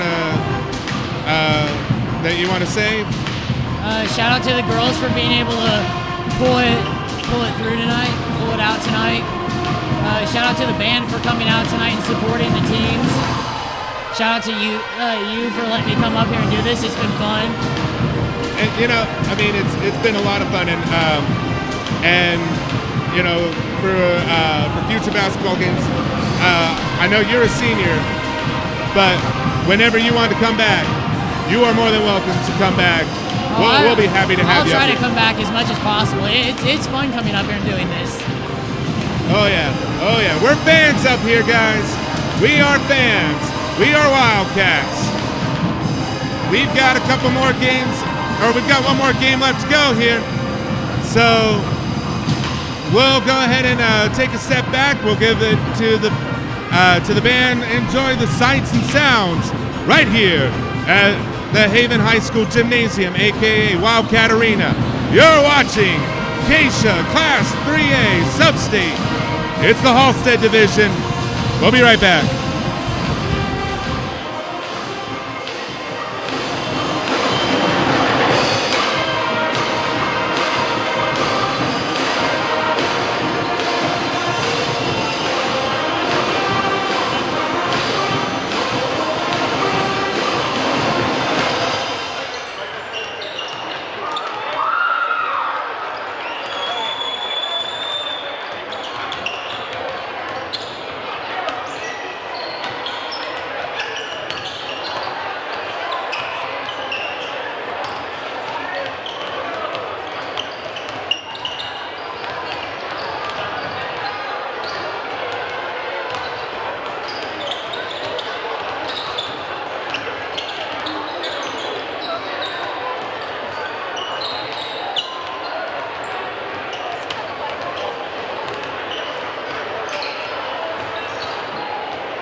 settle down so I can scream at once. Every 5 seconds, I scream at people that talk to me. Stop getting doing this. What?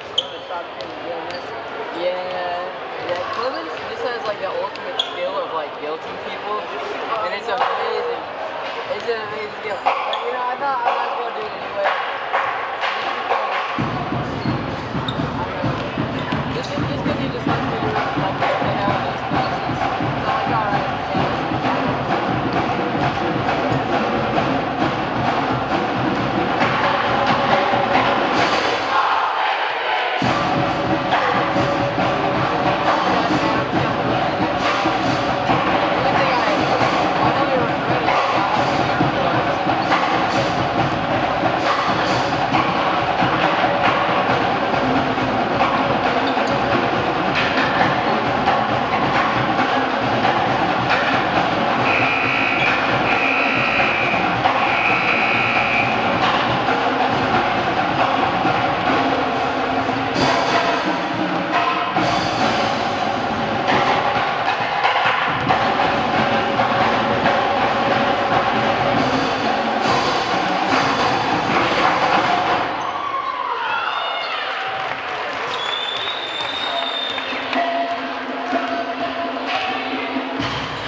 Everybody, well, it says 1 minute, but we know we've got starting lineups going on here. We're going to announce them, and then we're going to start this last game right here on the Wildcat Network. And let's meet the starters for tonight's game in alternating session, beginning with the Vikings. A 5'11" senior, number 3, Trey Kennedy. For the Wildcats, 5'1" senior, number 1, Mario Quintero.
gentlemen,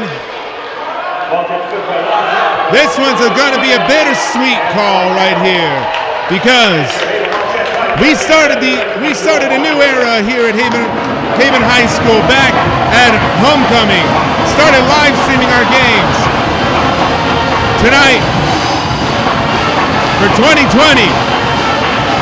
it's going to be the last time that I get the chance to say this. So I want you guys to say it with me. It's game time! It's your Haven Wildcats going up against the Smoky Valley Vikings. And going up to the stripe right now, or up to the center circle, we have number 35, Matt Lucas. And who else for the Wildcats? Number 24, Wyatt Carmichael. And here we go. And now we have gotten started here. Wildcats get the tip off, and here's your starting lineups. First foul on the night here, but here's your starting lineup here for your Wildcats. It's number 1, Mario Quintero. Number 24, the big man, Wyatt Carmichael. And then we've got number 5, Benaiah Yoder. Number 11, Darby Roper. And number 15, Zane Jacquiz. All right, we are started now. Here we go. Up in the top right-hand corner once again is a reminder of the scores as they go along. And the big one that we're going to be looking at for Thursday night's game, or a possibility of Thursday night's game, is that Council Grove Lions matchup right there. All right, number 44 gets that one tipped away by Darby Roper. And let me go ahead and update the fouls here, because we've already got one foul called on Smoky Valley, and that was right at the very start of the game. And that was on number 25. That one, the ball did roll out of bounds here. It is Wildcat basketball now. And Darby Roper now passes it over to Mario Quintero. Quintero tries to get around, goes around, gets it over to Zane Jacquiz, now over to Benaiah Yoder. Yoder now back over to Zane Jacquiz. A little bit behind on him. Here's number 4, covers him. Roper now over to Wyatt Carmichael, all the way over to Mario Quintero for 3. Gets that one to go in. And as Garrett Reese would say, bang! All right, here we go. Number 44 now over to 35. That one gets tipped away by the big man. Now it is Darby Roper. Up he goes.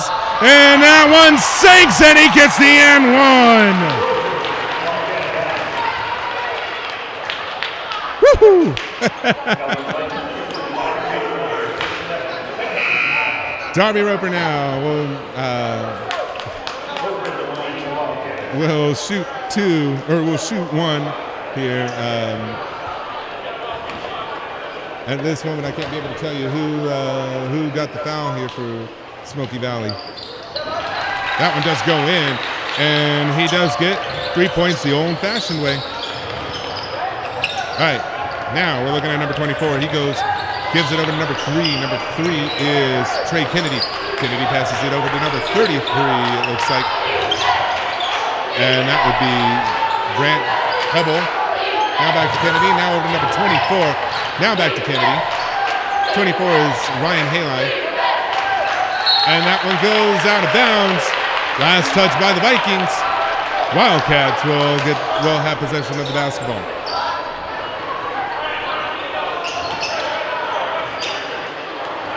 Quintero now passes it over to Yoder, and now it's Darby Roper. Roper was being guarded. That's why they gave it over to Benaiah Yoder. He was being guarded by number 4, Johan Rauschholz.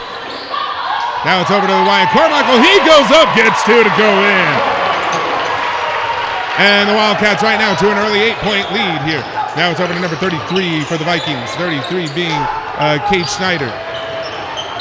Now it's number 4, Rauschholz. And now it is number 24, I believe. Ryan Haline. Haline now. Trying to go around. That one's swatted away, but now the Vikings still get the ball back over to Haline now. Haline gives it back over to Rauschholz. Now to Haline. Haline almost slips on the floor there, but he does regain his balance. Gives it back over to Rauschholz. Now over to Haline. The Wildcats right now playing good defense here. And they get that stolen away. Darby Roper, or Benaiah Yoder now, goes up to the basket. And he draws the foul. He'll go to the line to shoot 2.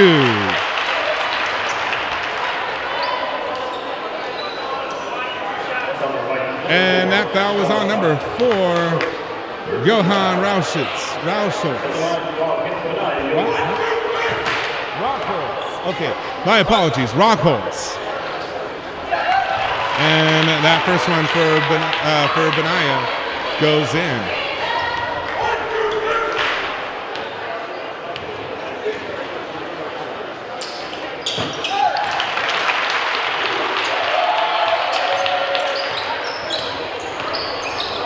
Benaya Yoda goes 2 for 2 at the stripe there. All right, Hayline now with the ball. And foul called. And the foul, I believe, was on the Wildcats. And the foul is given over to Zane Jackless. That's his first on the night. All right. Ryan Hayline now with the ball. Tries to send it all the way over to Brant Hable. But that one does go out of bounds. And now Darby Roper with the ball. Sends it all across the ocean to Mario Quintero. Now it was Carmichael. Tried to pass it over to Benaya Yoder. It gets tipped out of bounds. Last touch by the Vikings.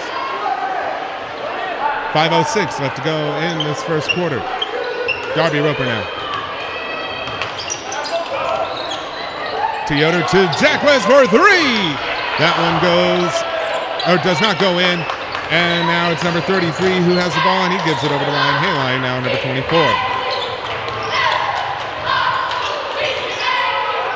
Hayline now. And that one's tipped away. Benaya Yoder steals the ball. Darby Roper now. Roper down to Mario Quintero. That one goes out of bounds. And it will be Vikings basketball.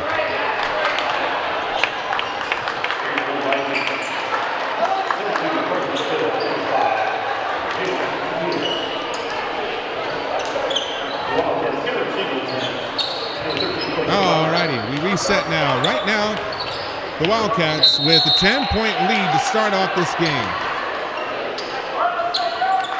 Seems like there was a foul called, or a violation of some sort called. So they reset and give the ball back over to the Vikings. And that one's tipped away. Darby Roper now steals the ball. He has it. Goes around 2 defenders. Tries to give it over to Wyatt Carmichael, but that one gets stolen away now. And now the Vikings with the ball, with possession. Running it all the way across, gives it over to Rockholz. Rockholz for 2, gets that one to go in. That is Smoky Valley's first bucket of the game. 8-point ball game now. And Darby Roper slows things down for a moment. 4 minutes left to go. Roper now. Sends it over to Wyatt Carmichael. He goes up, gets 2 to go in. Back to that 10-point lead right now. Skylar Singleton is in. He is in the number 3, and so is Clay Schmucker in the number 13. Ryan Hayline.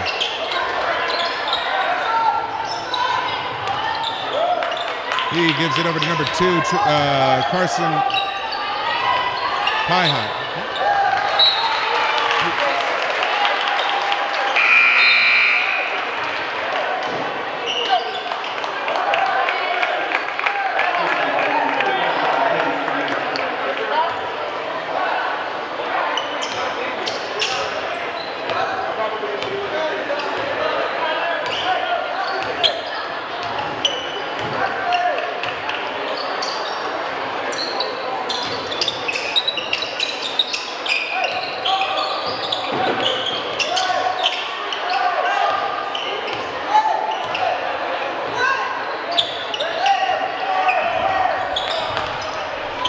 Alrighty, we're back here. Sorry for going away on you for a second there. All right, Darby Roper now with the ball. Over to Mario Quintero. He throws up the 3, misses on that one now. Rebounded by Roper. He gets to draw the foul. It is a shooting foul, and he will go to the stripe for 2.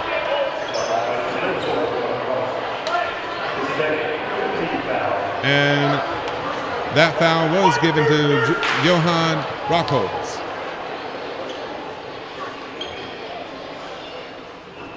Roper makes the first of two.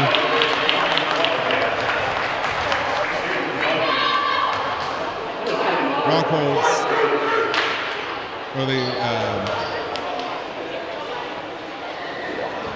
he goes out. He goes out to the bench there.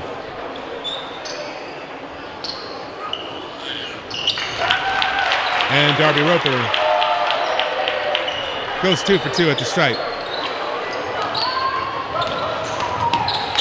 All right, number 2 now sends it over to 44 to 25. That one's for 3, misses, goes up above the backboard, and then they try to get it back.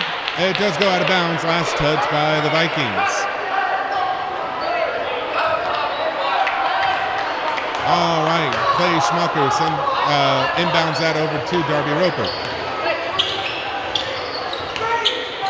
Now back over to Schmucker. Schmucker to Carmichael. He goes up for 3, gets that one to go in.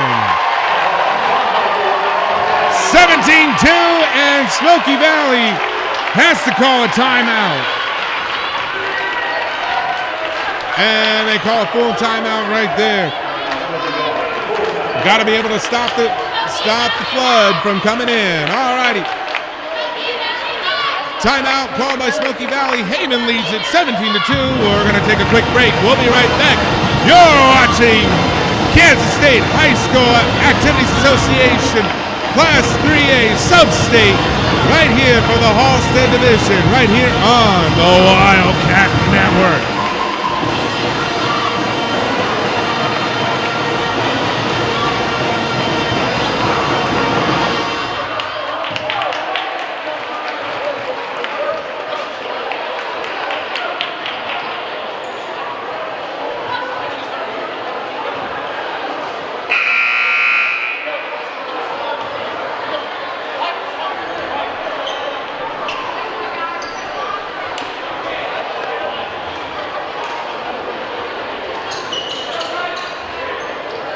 Alrighty, we're coming back from the break right now, and Smoky Valley will have the ball. Sends it over to number 25. Now over to number 2. Back over to 25. Back and forth between the two players here. And now number 44, he tries to go up. Number 5 now, and a jump ball situation call. It is, the possession arrow is pointed over towards Smoky Valley, so they will continue to have the ball.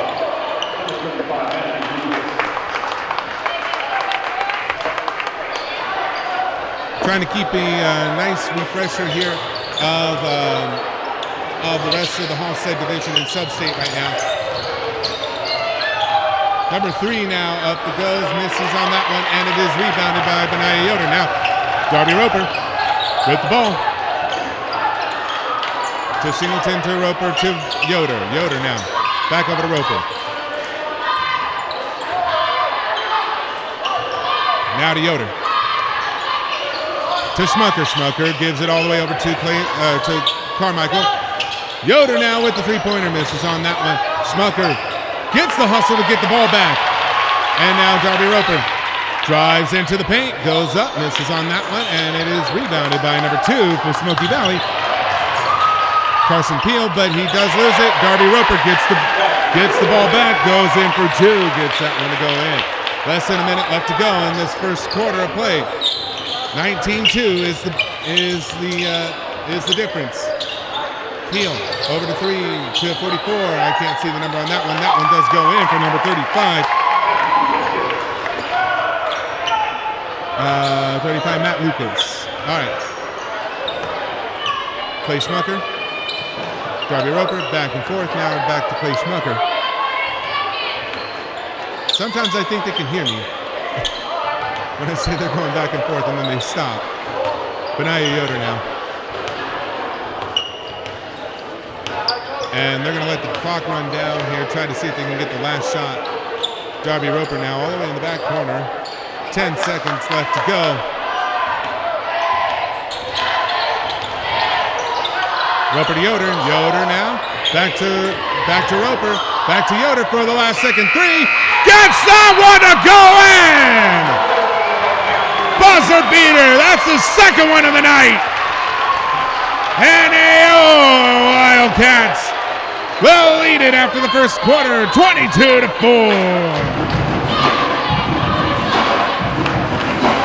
And once again, I will say, what was that?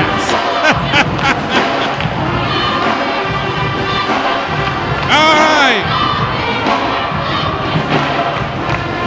We're going to take a quick break. We'll get a reset for the second quarter. We'll be right back. You're watching KSHSAA Sub-State from the Hastead Division right here in Haven, Kansas on the Wildcat Network.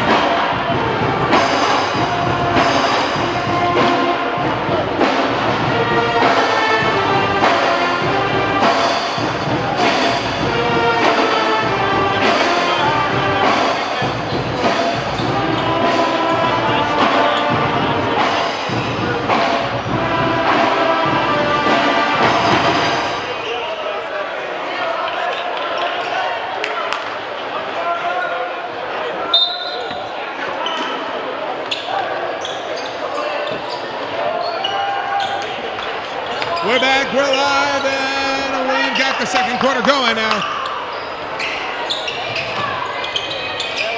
Jacquiz all the way over to Mario Quintero now. Quintero back over to Jacquiz. Now to Benaya Yoder.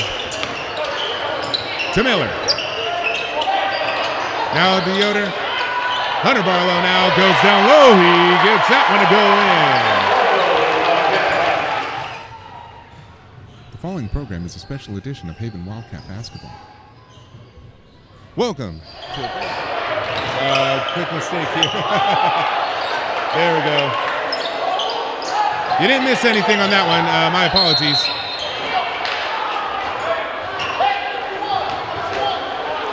There we go. All right. My apologies. Foul called here on number 55. Hunter Barlow. And that's the second team foul for them. That one does go up for three. It's a miss.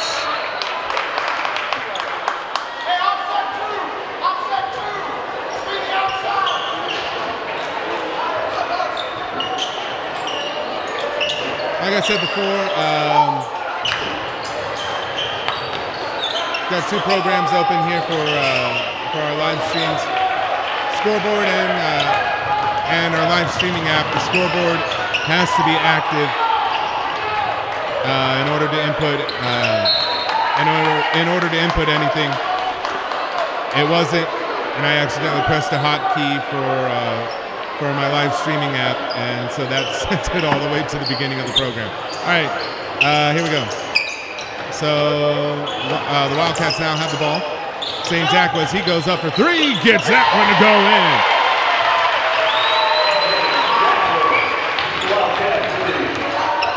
27-4, the Wildcats now lead it. Well, they continue to lead it. And Helene tried to go up. Did not get the layup to go in. And Mario Quintero gets that one poked out of his hands. Back to being a Viking basketball. And a reaching foul, I believe, is called on that one. And that one is going to be accredited to St. Jacquiz. That will be Zane's second on the night. It's a third one for Haven. And now we have Bankston. Now it's Kate Schneider. To Lucas. To Helene. To Kennedy. To Helene once again. He gets that one tipped away. Recovered by the Wildcats. Benaya Yoder with the free trip to the basket. Gets that one to go. 29-4. Benaya Yoder with the quick two.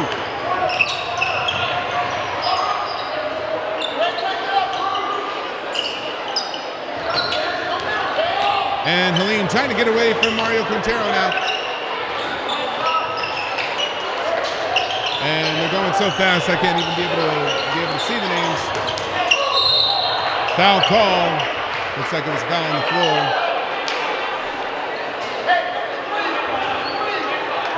And they are calling it on Benaiah Yoder. A few substitutions now. Darby Roper comes in. And then for the Vikings, Haven Lysa. I believe Carson Peel as well. Peel has the ball. Now it's over to Kennedy. To number 5 now, Haven Lysa. Kennedy. And stolen away. St. Jacques, 1-on-2 situation, could not be able to keep the ball. Does go out of bounds. It will be Viking basketball. 5 minutes to go in this first half. And stolen away by Benaiah Yoder on the inbounds. Up it goes for St. Jacques. He gets the 2 to go in. And timeout call now. As the Wildcats now lead it 31-4. We'll take a quick timeout once again. You're watching KSHSAA Sub-State basketball right here on the Wildcat Network.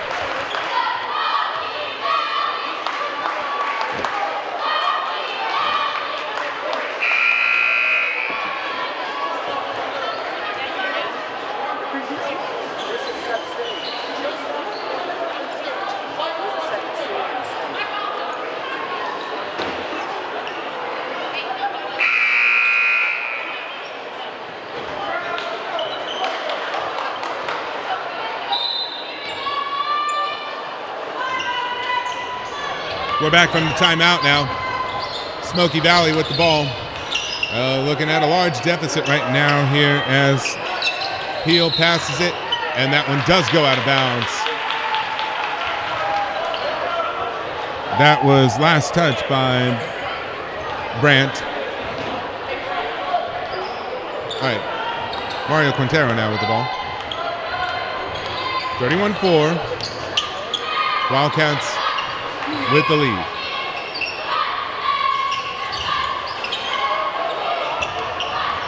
Quintero over to Roper. Roper almost loses it. Goes up.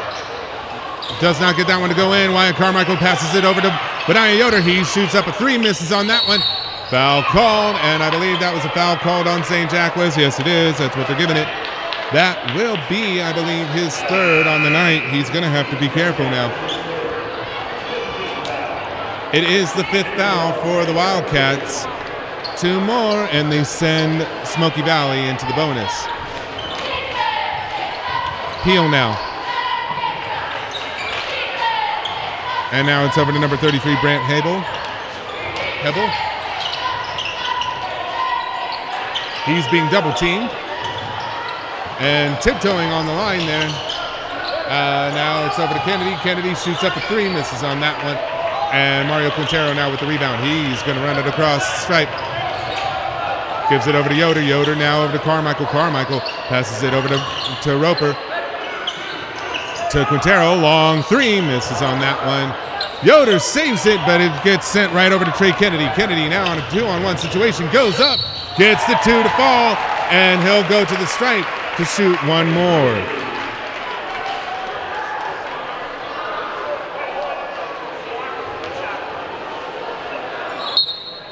And the foul was on Mario Quintero. I've got to get that updated on the fouls. There's 6 fouls for Haven in this first half. 4 fouls for Smoky Valley.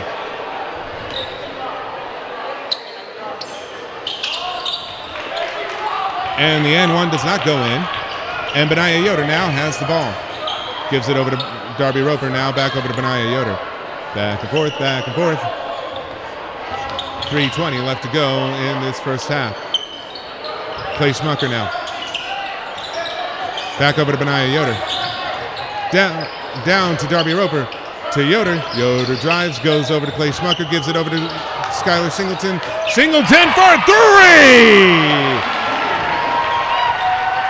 What a way to get your first basket of the night, Skylar Singleton, and right at the 3-minute mark. That one does go out of bounds. Last touch by the Vikings. Wildcats have the ball. They also have a 34-6 lead right now. 2:50 left to go in the half. Roper sends it all the way across the ocean to Wyatt Carmichael. Now it's to Benaiah Yoder. Back over to Darby Roper. Now it's Benaiah Yoder. Yoder to Singleton to Clay Smucker for a 3 on that one. And it rolls away on him. Peel almost gets that one taken away from him. Now it's over to number 25. Schneider, foul call, and it will be Haven basketball. And the foul was called on Cade Schneider. 6-team foul. 5th-team foul for the Vikings. Yoder, Singleton, Carmichael for 3. Oh, and that one shakes the rim and then goes out. Peel now. Sends that one over to 44. Bengston. Double team on 33 there. Jump ball situation. Number 33, Brant Hable. And it will continue to be Smoky Valley basketball as the possession arrow was pointing over towards them. Peel now over to Kennedy. Over to 44, Bengston. Bengston double team. And Benaiah Yoder now on a 2-on-1 situation.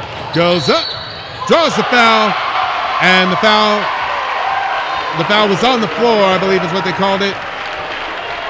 No, my apologies. They call it a shooting foul. He will go to the line to shoot one more.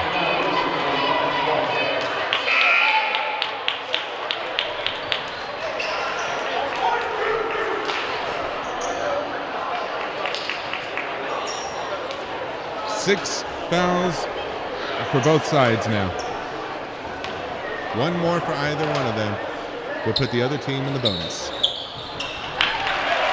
Benaiah Yoder gets his 10th point on the night. 1.5 left to go. Kick ball. Skylar Singleton gets called on that kick ball there. Rockholtz now gives it over to Helene.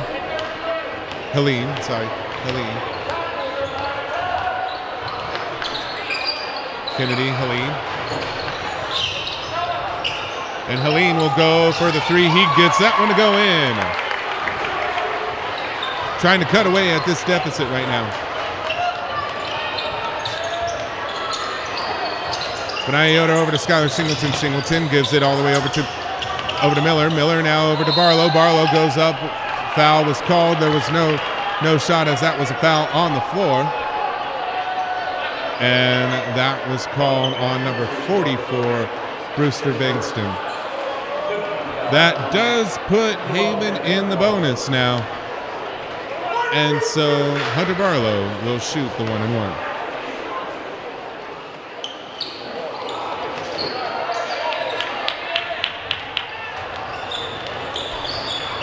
Miss on the 1-and-1. Less than a minute left to go in this first half here.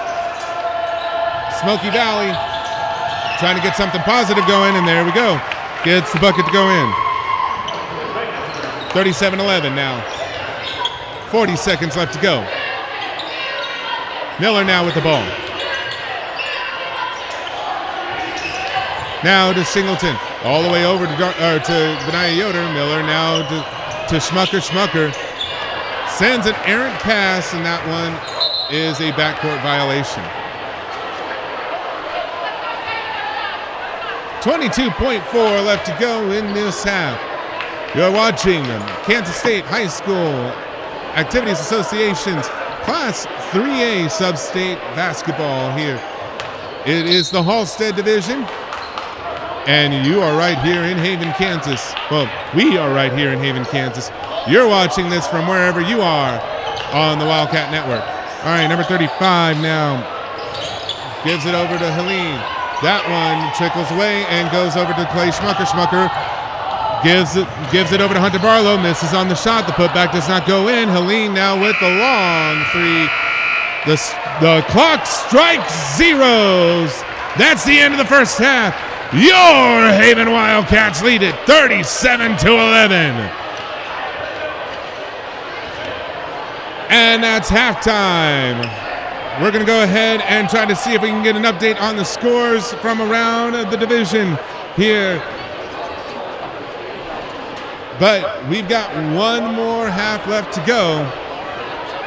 You're watching Kansas State High School Activities Association 3A Sub-State Basketball right here on the Wildcat Network. We'll be right back. Enjoy the sights and sounds of Haven High School Gymnasium.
Welcome back. You're watching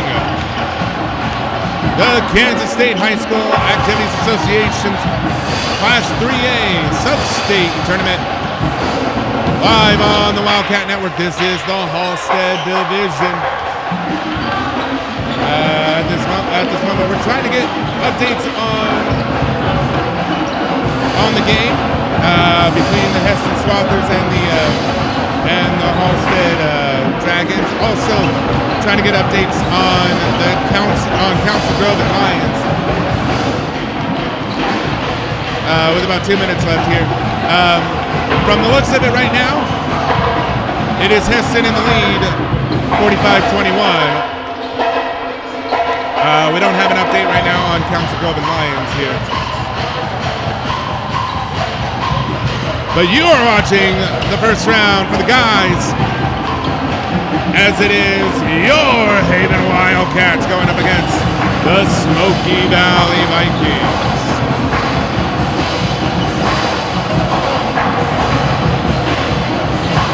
Remember that throughout the game, just take a look at the top right corner, and you'll see, as up to date as I can be able to get it, scores from around the division.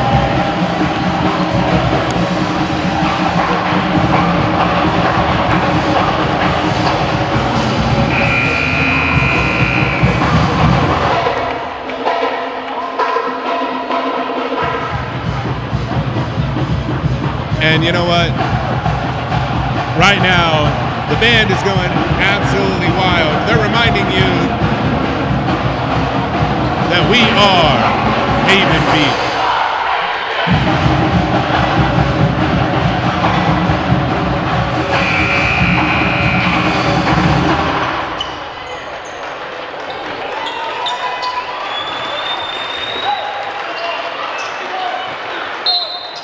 You got to give it up for the band. They've done a wonderful job all throughout this year. They will have a concert later on in the school year, and we'll bring that live to you guys right here on the Wildcat Network. Third quarter of action has already started here. The Wildcats lead at 37-11. They do have the ball. Benaya Yoda right now giving it over to St. Jacques. He throws up a three, gets that one to go in.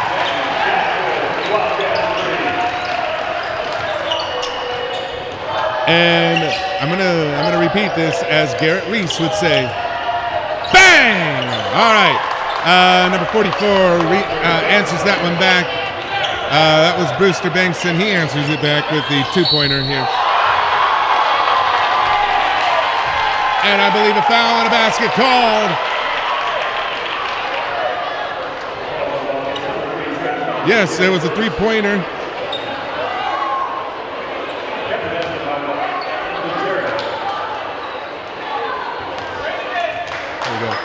And Mario Quintero will now shoot for a fourth point. And he gets 4 points on that play.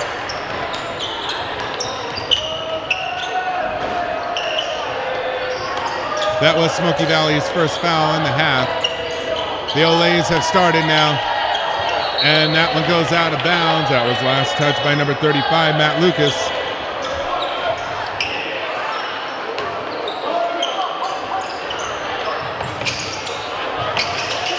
And now a bit of a full court pressure, or semi-full court pressure here. Rockholt's now playing close defense on Darby Roper.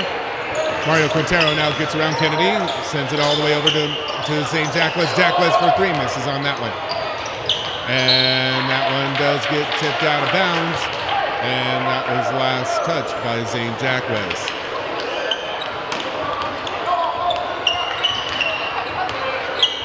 44-13. It is a 31-point lead for the Wildcats. However, just as quickly as you can have a 30-point lead, you can also lose it. So we'll keep that in mind. Number 44 for the Smoky Valley Vikings gets that one to go in.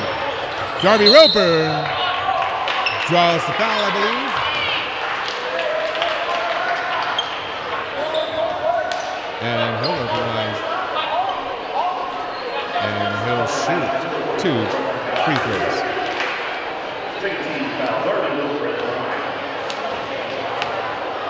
Foul called on Brewster Bankston.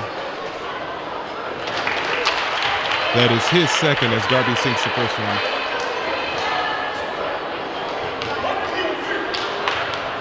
Also the team's second. Roper misses on that one. He splits the free throws. Smoky Valley now looking at a 30-point deficit.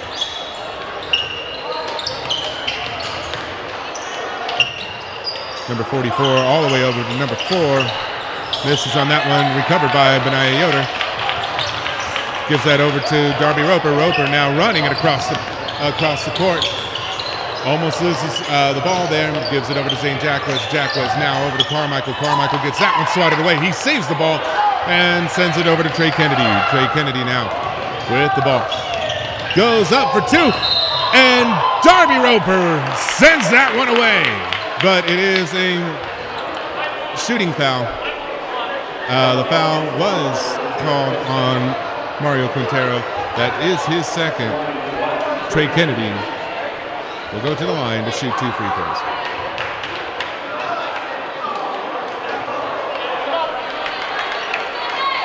He misses the first one.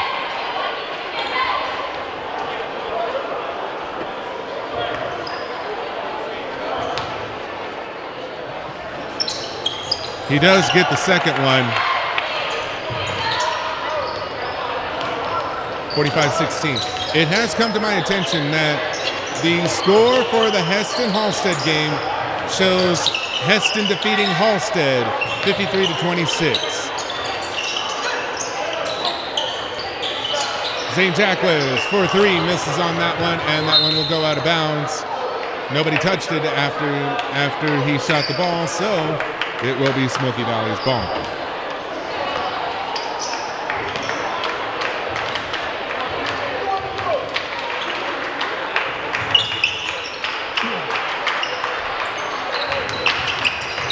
All right, now number 25 for Smoky Valley gives it over to number 4. Tries to give it over to number 4, but now that's sent all the way over to Zane Jacquez. He goes up, gets 2 to go in. 47-16. Your Wildcats lead it right now.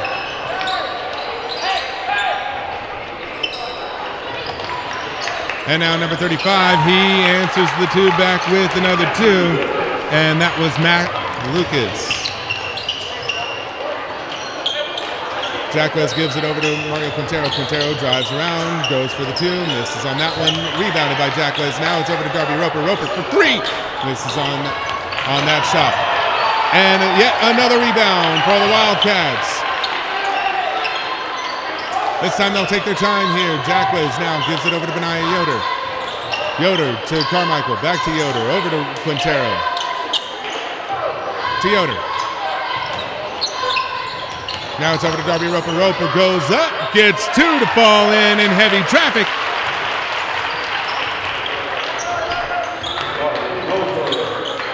Boomer Sooner. A shout out to all the Ropers all across the nation. And a long 3 for the Vikings as they hope to get some momentum to go. Benaya Yoder now with the ball, gives it over to Mario Quintero. Quintero now down to Wyatt Carmichael. Carmichael shoots around, I think it was 3 defenders, and gets that one to go in. Back to a 30-point lead.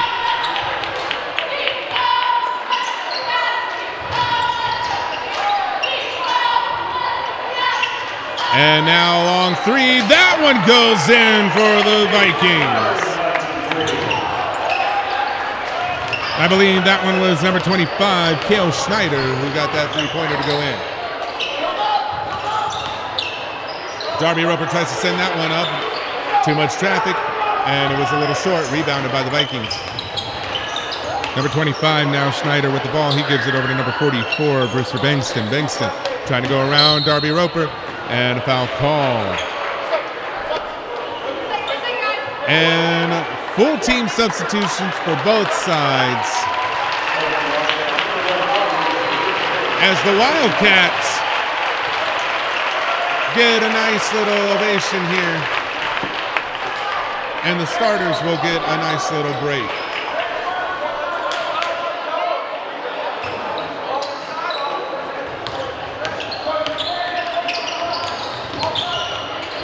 Peel has the ball for the Vikings.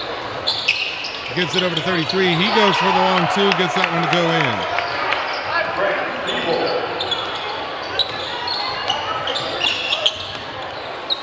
51-26. Skylar Singleton over to Zeke Kraft. Miller, Singleton, Smucker, Miller, Kraft. Back over to Miller. To Smucker. To Singleton. Tries to give it over to Hunter Barlow. That one gets tipped away, and it is now in possession of Helene. There we go. Okay, now it's number 33 with the long three. Misses on that one. Wildcats rebound the ball. Skylar Singleton with the ball. Less than 2 minutes left to go in the third quarter.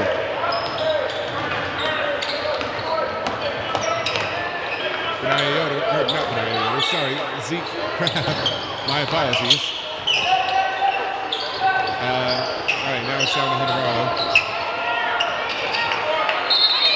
And a jump ball situation.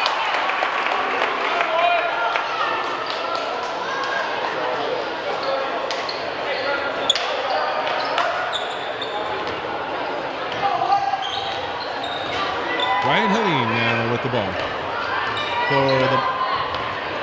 for the Smoky Valley Vikings. Peel. Now over to number 5. And now we go to number 23. That one is a foul, shooting foul, and I believe that one was called on Clay Schmucker. Yes.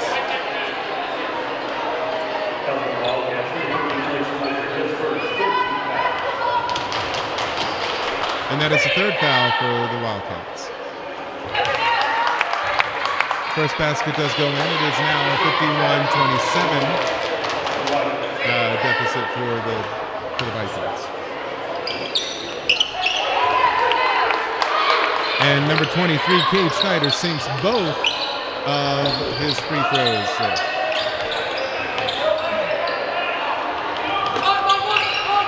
Smucker sends it all the way over to Hunter Barlow. Hits him right on the chest. It is still Wildcat basketball. Kraft, Miller, Javon Miller, Clay Smucker. Less than a minute left to go in the third quarter. Smucker now. Javon Miller. Singleton back over to Clay Smucker. Now over to Javon Miller. Open three. Bounces off the front of the iron. Does not go in. It goes out of bounds. Smoky Valley now with possession. 35 seconds left to go in this third quarter. On a night that we see the Lady Wildcats advance, well, we see the same thing with the Wildcats. That one goes in for number 33, Brant Hebel. It is now a 21-point ball game here. 12 seconds left in the third quarter. Javon Miller now. Gives it over to Skylar Singleton. Now to Clay Schmucker. And Hunter Barlow with the three. And that one rolls away. Clock strikes zeros. And you have to figure that midnight's about to strike. And if you're Smoky Valley, you gotta wonder, will the dance continue? Or will they have to wait until the prince finds the glass slipper? Fourth quarter is about to begin. We're going to take a quick break. You're watching KSHSAA Class 3A Sub-State Basketball right here on the Wildcat Network.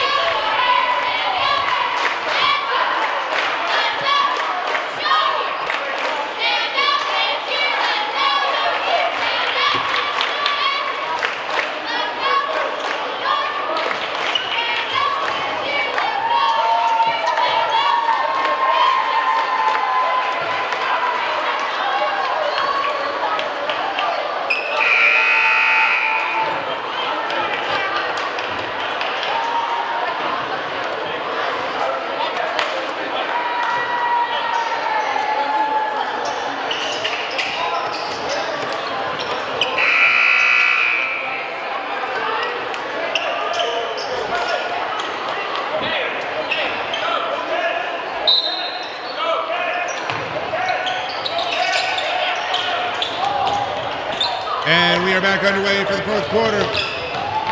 And Wyatt Carmichael goes up, gets the 2 to fall in, and he will go to the line to shoot for the third point.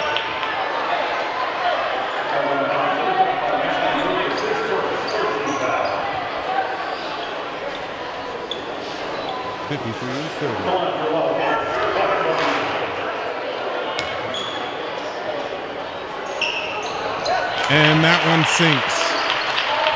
sinks in. And you may have seen it just as I saw it as the quarter changed. Wyatt Carmichael just saved that one there.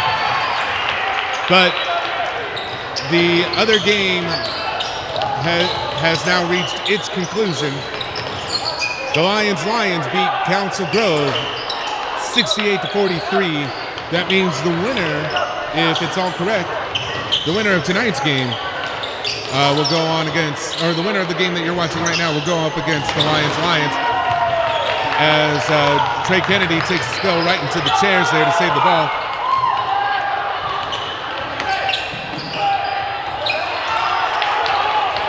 And now the Wildcats have it.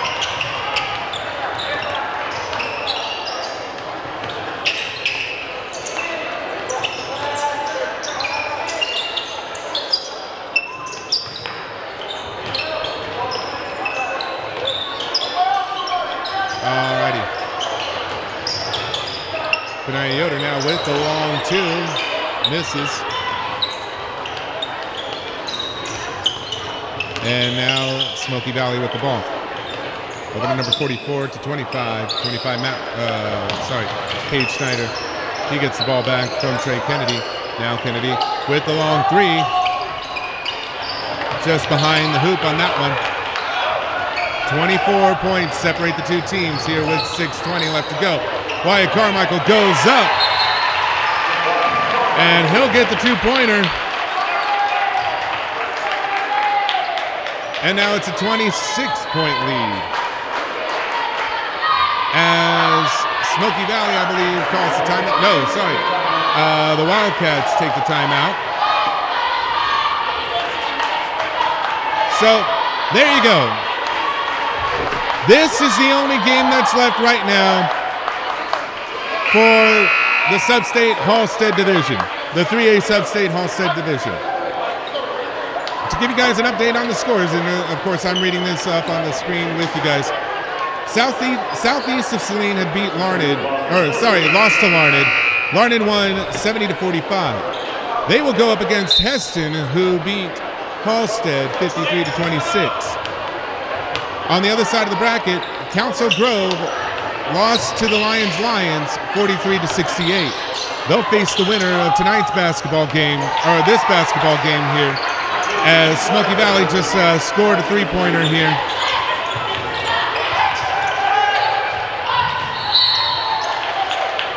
To shrink the deficit to 23 now.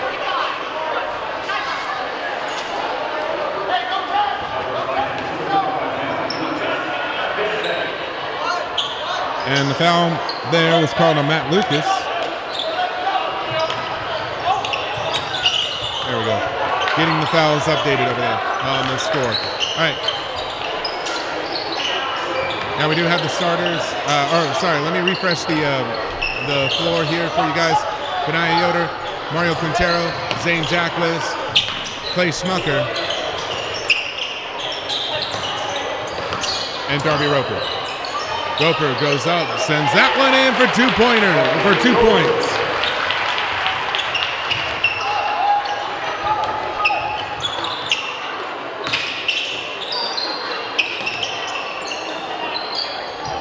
Smoky Valley now. They have a little under 5 1/4 left to go.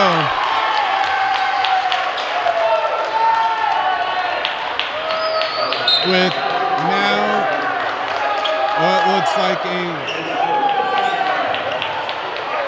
35-point deficit. Oh, no, sorry, 25-point deficit. The game's not yet out of reach, but we got to think that urgency is going to play a factor here. Clay Schmucker now with the ball on the inside. Gets that one to go in. Did I say urgency? I think emergency now. Helene now with the ball. He sends it over to Peel. Back over to Helene. Now that's down over to Haven Lyceal. Lyceal number 5 goes up, hops, gives it over to number 23, and jump ball, but Smoky Valley has the possession arrow pointing their way. Skylar Singleton will now go in for the Wildcats, and he will switch places with Mario Quintero. Quintero now getting an ovation here. An awesome job by all Wildcats and the seniors. The seniors now guaranteed to be in their last home game, but they won't be playing too far away from home.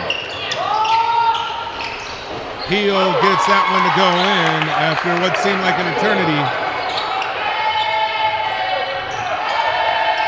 60-36. There we go. St. Jacques, Darby Roper now.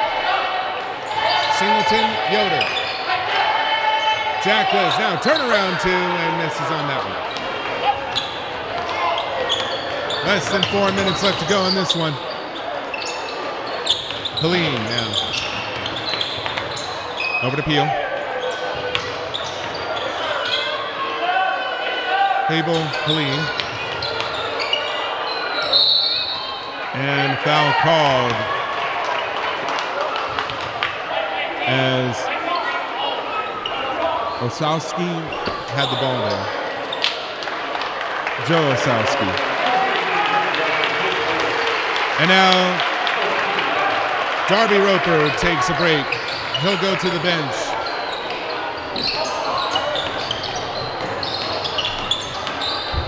Smoky Valley now. Up, miss. Wildcats with the rebound. Javon Miller with the ball. Skylar Singleton shoots it for 3, misses on that one. Rebound now by number 44, Bengston. That's 24, Helene. And he misses on the layup. And fouls called all over the floor there. It will continue to be Viking basketball.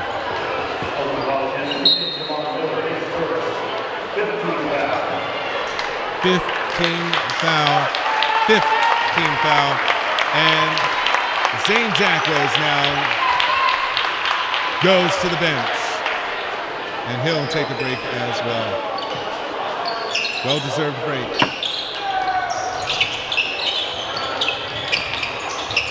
The Vikings now here, Trey Kennedy. Long 3 for number 25, Cade Schneider. Miss, foul.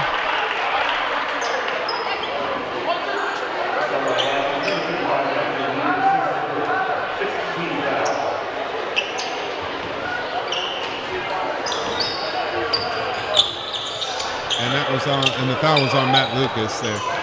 That's Smoky Valley's 16th foul. One more and the Wildcats will be in the bonus. Javon Miller now with the ball. 2 minutes, 40 seconds left to go in this one now. Benaya Yoder drives to the basket, goes up, misses on that one.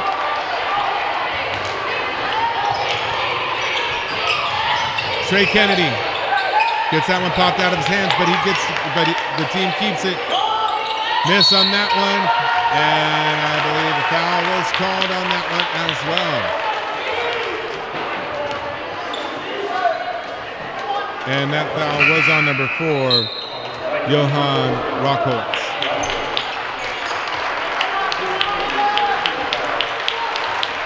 Benaya Yoder is the next one to be calling to the bench.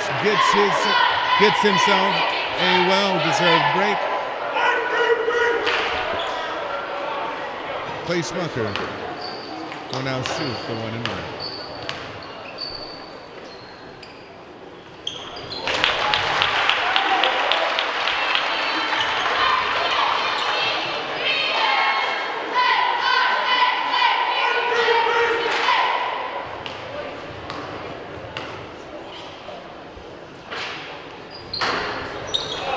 He splits the 1-and-1.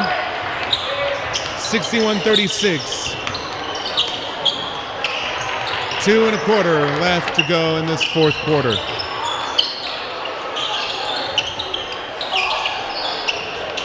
Number 4 now misses on that shot, but the Vikings recover. Another shot. That one's for 3 by Trey Kennedy. 61-39. 22-point ball game. But you got to feel that right now this is slipping away from the fingertips of the Smoky Valley Vikings. 1 minute, 47 seconds left to go. Clay Schmucker will take this all the way in the backcourt. And that one goes out of bounds, last touch by the Vikings.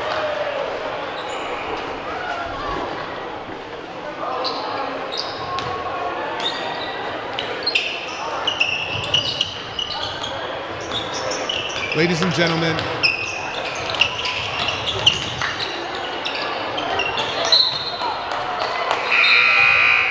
we now get more substitutes coming in.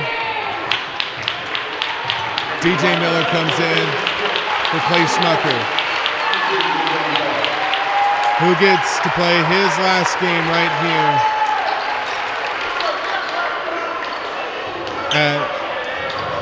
at Haven. Another foul call.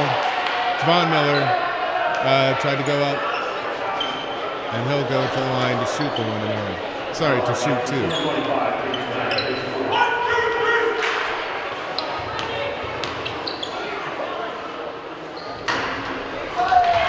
That first one goes in.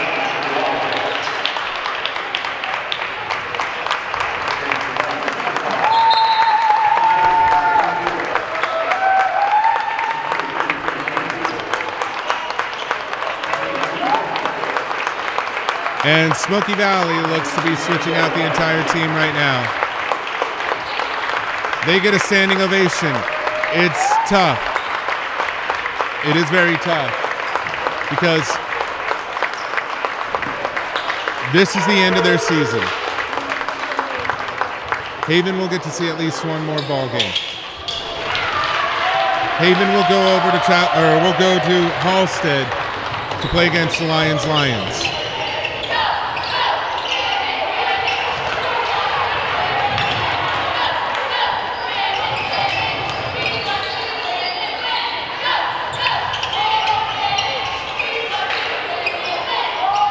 Peel tried to go for a 2, misses on that one. That one goes out of bounds. It will continue to be Viking basketball. 1 minute, 8 seconds left to go. And I know I'm counting down quite a bit. It's not just the last home game. It's not just the the big opportunity for the Wildcats to go on to the second round.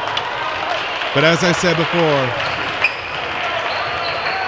this has been a fun ride with you guys. Our first season, our first year, live streaming sports. We may try to bring some baseball and baseball and softball. No promises, no guarantees on that.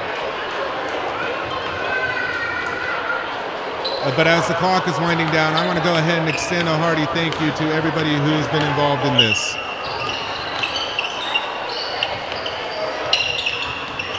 It's been wonderful. As Helene tried to go for 3 on that one. And Peel goes for 3 on that one. That's a miss, and that one is a shooting foul there for Haven, against Haven.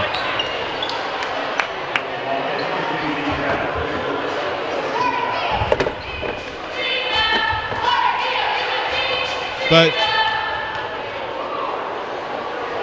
that first one does go in.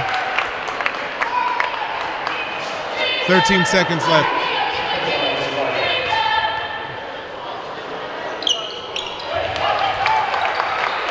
But ladies and gentlemen, it's been a fun ride, and I'm glad to have been there along with you guys. We don't have the rest of the games. This is where we end it.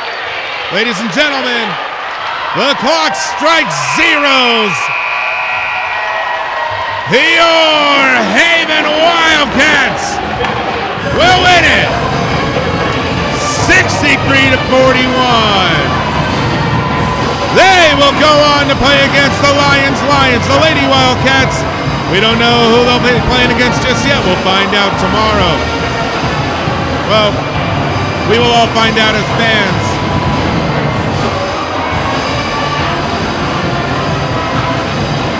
Ladies and gentlemen, Wildcat Nation, it's been fun. I thank you guys very much for joining us every single moment. The next time that we are back on the streams will be for the choir and band concerts, and then we will have high school graduation in May.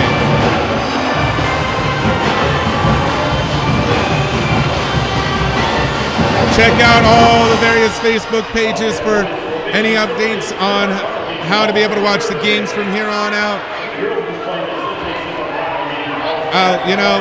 It's a bittersweet moment. It really is. It's been a lot of fun.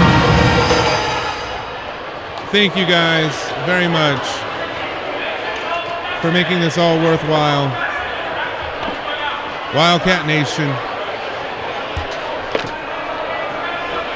keep roaring strong. Keep roaring very loudly. We've got another member of Wildcat Nation to thank here, and that is Maverick Lane. He's been our cameraman. You got any shout-outs, Maverick? I mean, I don't know. Everyone was playing the games. Really entertaining to watch and a really good outcome.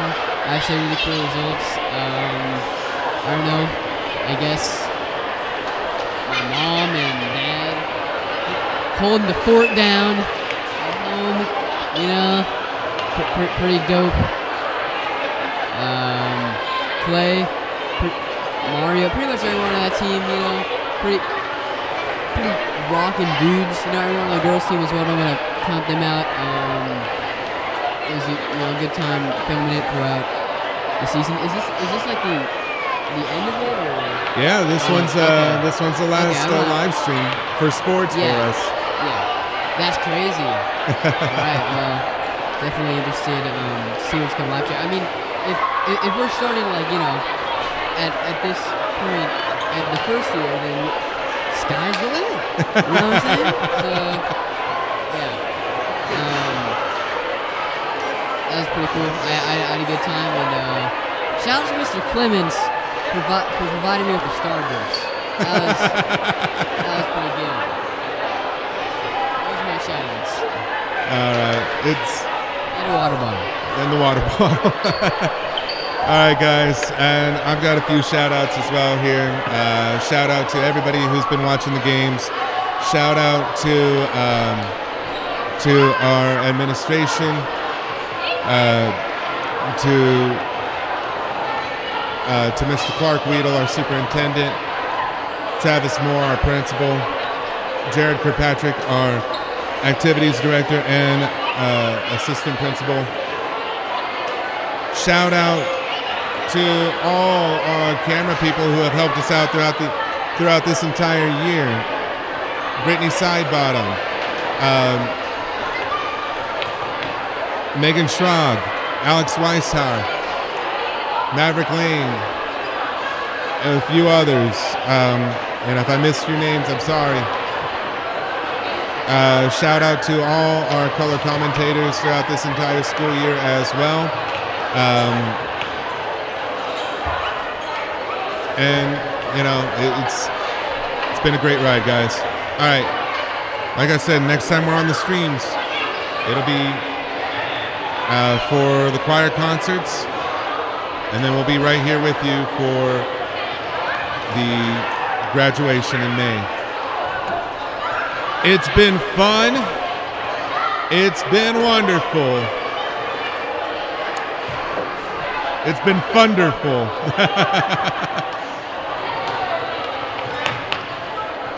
You know, Travis Moore, our principal, he's got a couple things that he usually says every single morning. One of them is, it's a great day to be a Wildcat. Let's get to work. All right.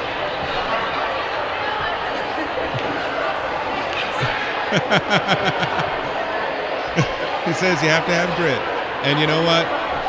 Our team showed grit. All right. Have a good night, guys. We'll see you again. It's a great day to be a Wildcat. Thank you for joining us here on the Wildcat Network.